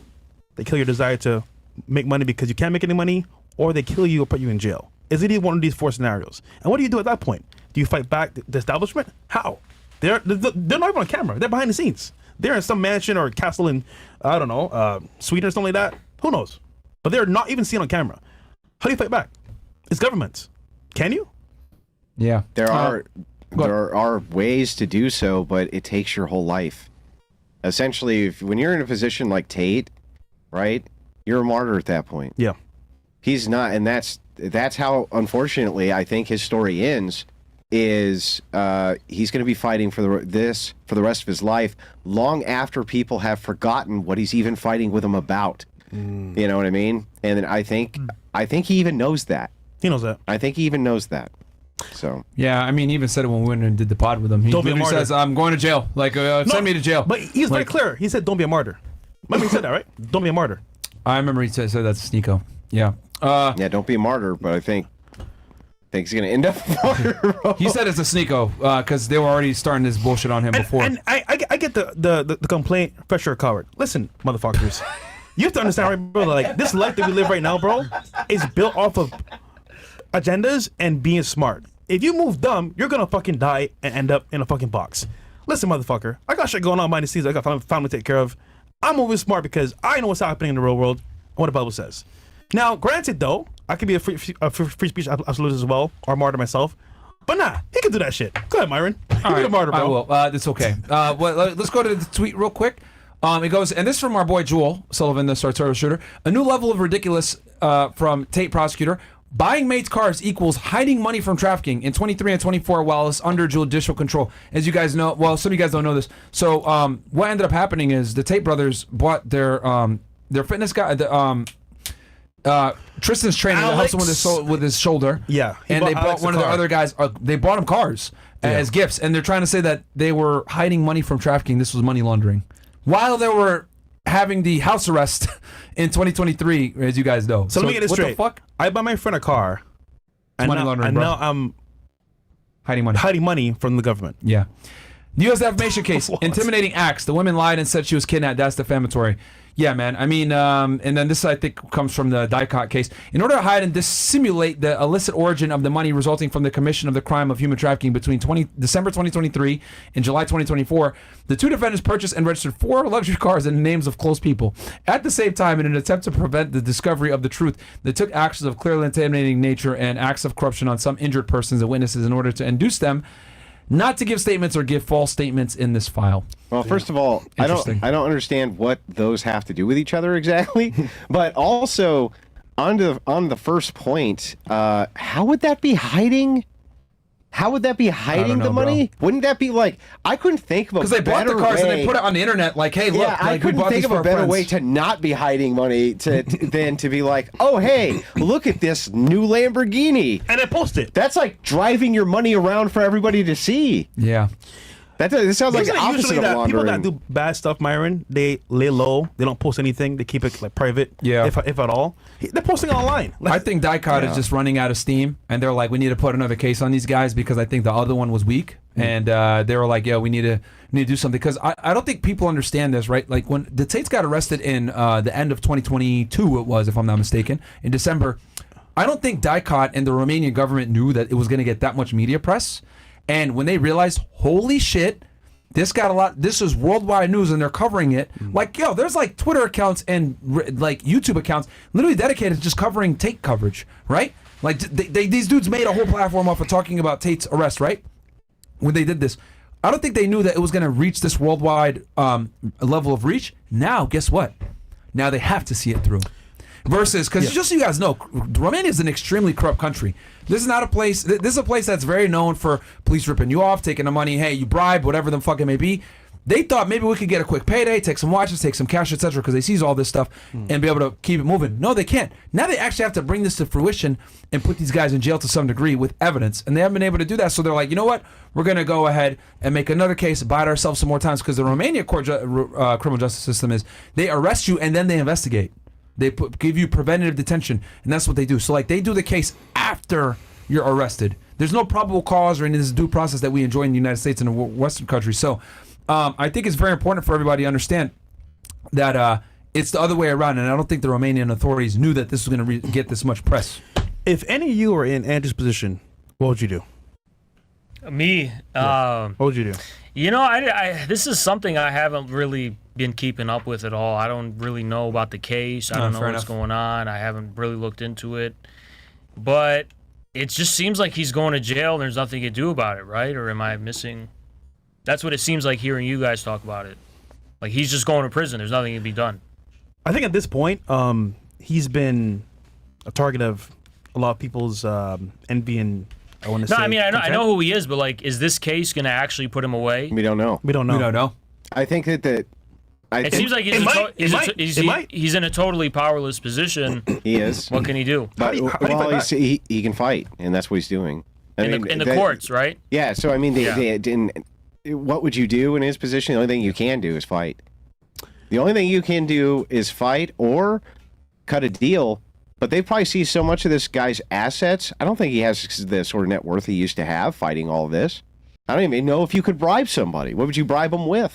You need at least. At this point, Romania is because this country wasn't on the map before this shit. I don't even think it's Romania, bro. I think it's other people involved. Oh yeah. Like, not just Romania. United Kingdom, Romania. United Kingdom, and the United States definitely have a play in this. You can't bribe them. It's the UK that has the biggest hard on for them by far. Yeah. The UK, I think, was the main country responsible for the censorship, for the complaining, and like trying to get him, because he was influencing the British kids. And again, believe all women. Oh, he must be this because they said so. So you got the population believing these, indictments, all this stuff, and as well, the people themselves. It's almost like if you can't win in this scenario. How do you win? Well, it's an information war, is what it ends up turning out to be. People have looked at the cases and they're like, this is kind of fucking weird, you know? Has he retained his popularity and he got banned off TikTok? That probably really. No, every year they ban him everywhere. He's hurt worse than the year before, of course. Yeah. Yeah, they ban him everywhere. He's mainly on X now, right? X and Rumble. Isn't it crazy? Tate News, this Tate media outlet on X, turned against him, bro. You saw that shit? What? They're posting bad about him the moment this next indictment came up, or this next case came up. Well, these people act in crazy, self-interest, man. It's anything for clicks, man. It's weird. He posted, "I'm not Tate stan. I just posted about Tate News." That's cap, bro. You posting positive Tate stuff. That's what I'm trying to say. Yeah. That's what I'm trying to say. You just switch on a nigga like that. What the fuck? That's social media for you. That's literally social media for you. But yeah, man. So yeah, it's just fine. They're grasping at straws. Like the fact that they're saying that, oh yeah, they bought their friends' cars. And this is money laundering to hide the proceeds. It's like, bro, okay, man. All right. What else we got here? Chats, and then we'll close out. And then tune in tomorrow, guys. We're gonna have the lovely ladies here with Haas and with Andrew. And then Dan Bilzerian. And then Dan Bilzerian interview will come out during the day. Well, Haas may not be here tomorrow, right? Yeah, I could if it's not the debate, I could probably show up. It's for it's with the girls. Yeah, I don't have to be. It's whatever you want. Sharp. Yeah, you don't have to shit on them if you don't want to. I'll bring you some I don't have to be cognitively. It's sharp. girls. Yeah. I'll bring some booties, bro. Yeah, Thursday will be the debate. Did you guys? Which tune in for that? Did you guys see the chart that says majority of women voters care more about abortion policies and rights rather than the actual fucking economy and other important aspects of the bill tonight? Yeah, bro. I literally said this. See? Like most of them are single issue voters where like abortion is the top of the priority, and they will go ahead and put someone in office that will destroy the economy for reproductive rights. That's how important it is. I remember there was a YouTuber or TikToker that went around asking girls, who would you vote for? And the response was insane, bro. And he mentioned as well one question about the economy and then one question about abortion. And if you ask them, like, they'll say, "Oh, I'm not voting Trump," and you'll ask them, "Well, what do you dislike about Trump?" They can't articulate to you why. It's because he's a bad person. Yeah. That's the big thing. He's a bad person. He needs to be in jail. Orange man bad.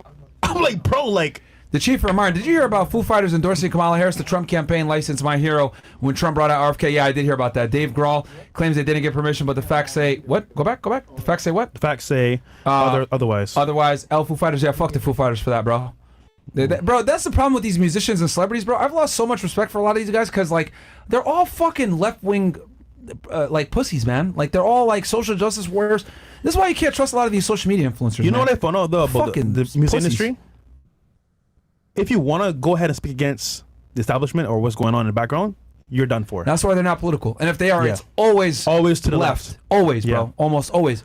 The chief here, or it'll be people that aren't relevant anymore. Yeah. Kid Rock performed at the RNC, bro. Who listens to Kid Rock, bro? Nobody. I've never met anyone that says they're a It's Kid cool Rock with Trump, fan. that's Sorry, all. bro. Yeah. And then Hulk Hogan was there. Come on, man. Hulk Hogan. Come on. I love wrestling, but it's like, and he's a legend, but like, bro, you know, I'm a real American. Like, is it the 1980s? Nah. Come on, man. It's sad, bro. Yeah. United States government mistakenly just transferred $239 million to the Taliban. Wait, what? Mistakenly. Okay. It's a shame what Romania is doing to the Tates. All the evidence vindicates them. With that being said, they have to fight it out until Trump becomes president and have them cut a deal with the EU. We'll see. Flying Raptor. That's it. Cool. Guys, where can they find you guys? Infrahaz on X. Yeah. That's it. And you can find me on The Crucible and thecrucible.video. You become a member over there for the back catalog. All the great debates and all the great shows that we do on The Crucible. And we'd love to have you over there as a member. We have two more here. Last two here. And Daniel. then y'all think there will be a terrorist attack before the election? How do y'all think they'll cheat? Cyber attack? I don't think there'll be a terrorist attack. I don't know, bro. Honestly, I don't know. And then Haz, please go on After Hours. Been watching for years. It would be hilarious to see you in there. Zerka Royals made you go on this. Do a stream with the triad in Infrared, Jackson, and Zerka. Okay. Y'all think there will be? No, we got that one before. And then word from sponsor? Or no. I think we're good. Yes, sir. I All think right, we're good. guys, we're gonna close out. Tomorrow night we're gonna have some lovely ladies on, probably around 10 p.m. I'm thinking. Yeah. 9:30, 10 p.m. After Hours, and then we'll drop the Dan Bilzerian interview probably around 7:30, 8ish. It's pre-recorded, so we'll drop it for you guys on YouTube. Full version will be on Rumble. And guys, join CastleClub, man. CastleClub.tv, man. And also make sure to check out Andrew and Haz. And we'll catch you guys in the next episode tomorrow. Peace. Peace.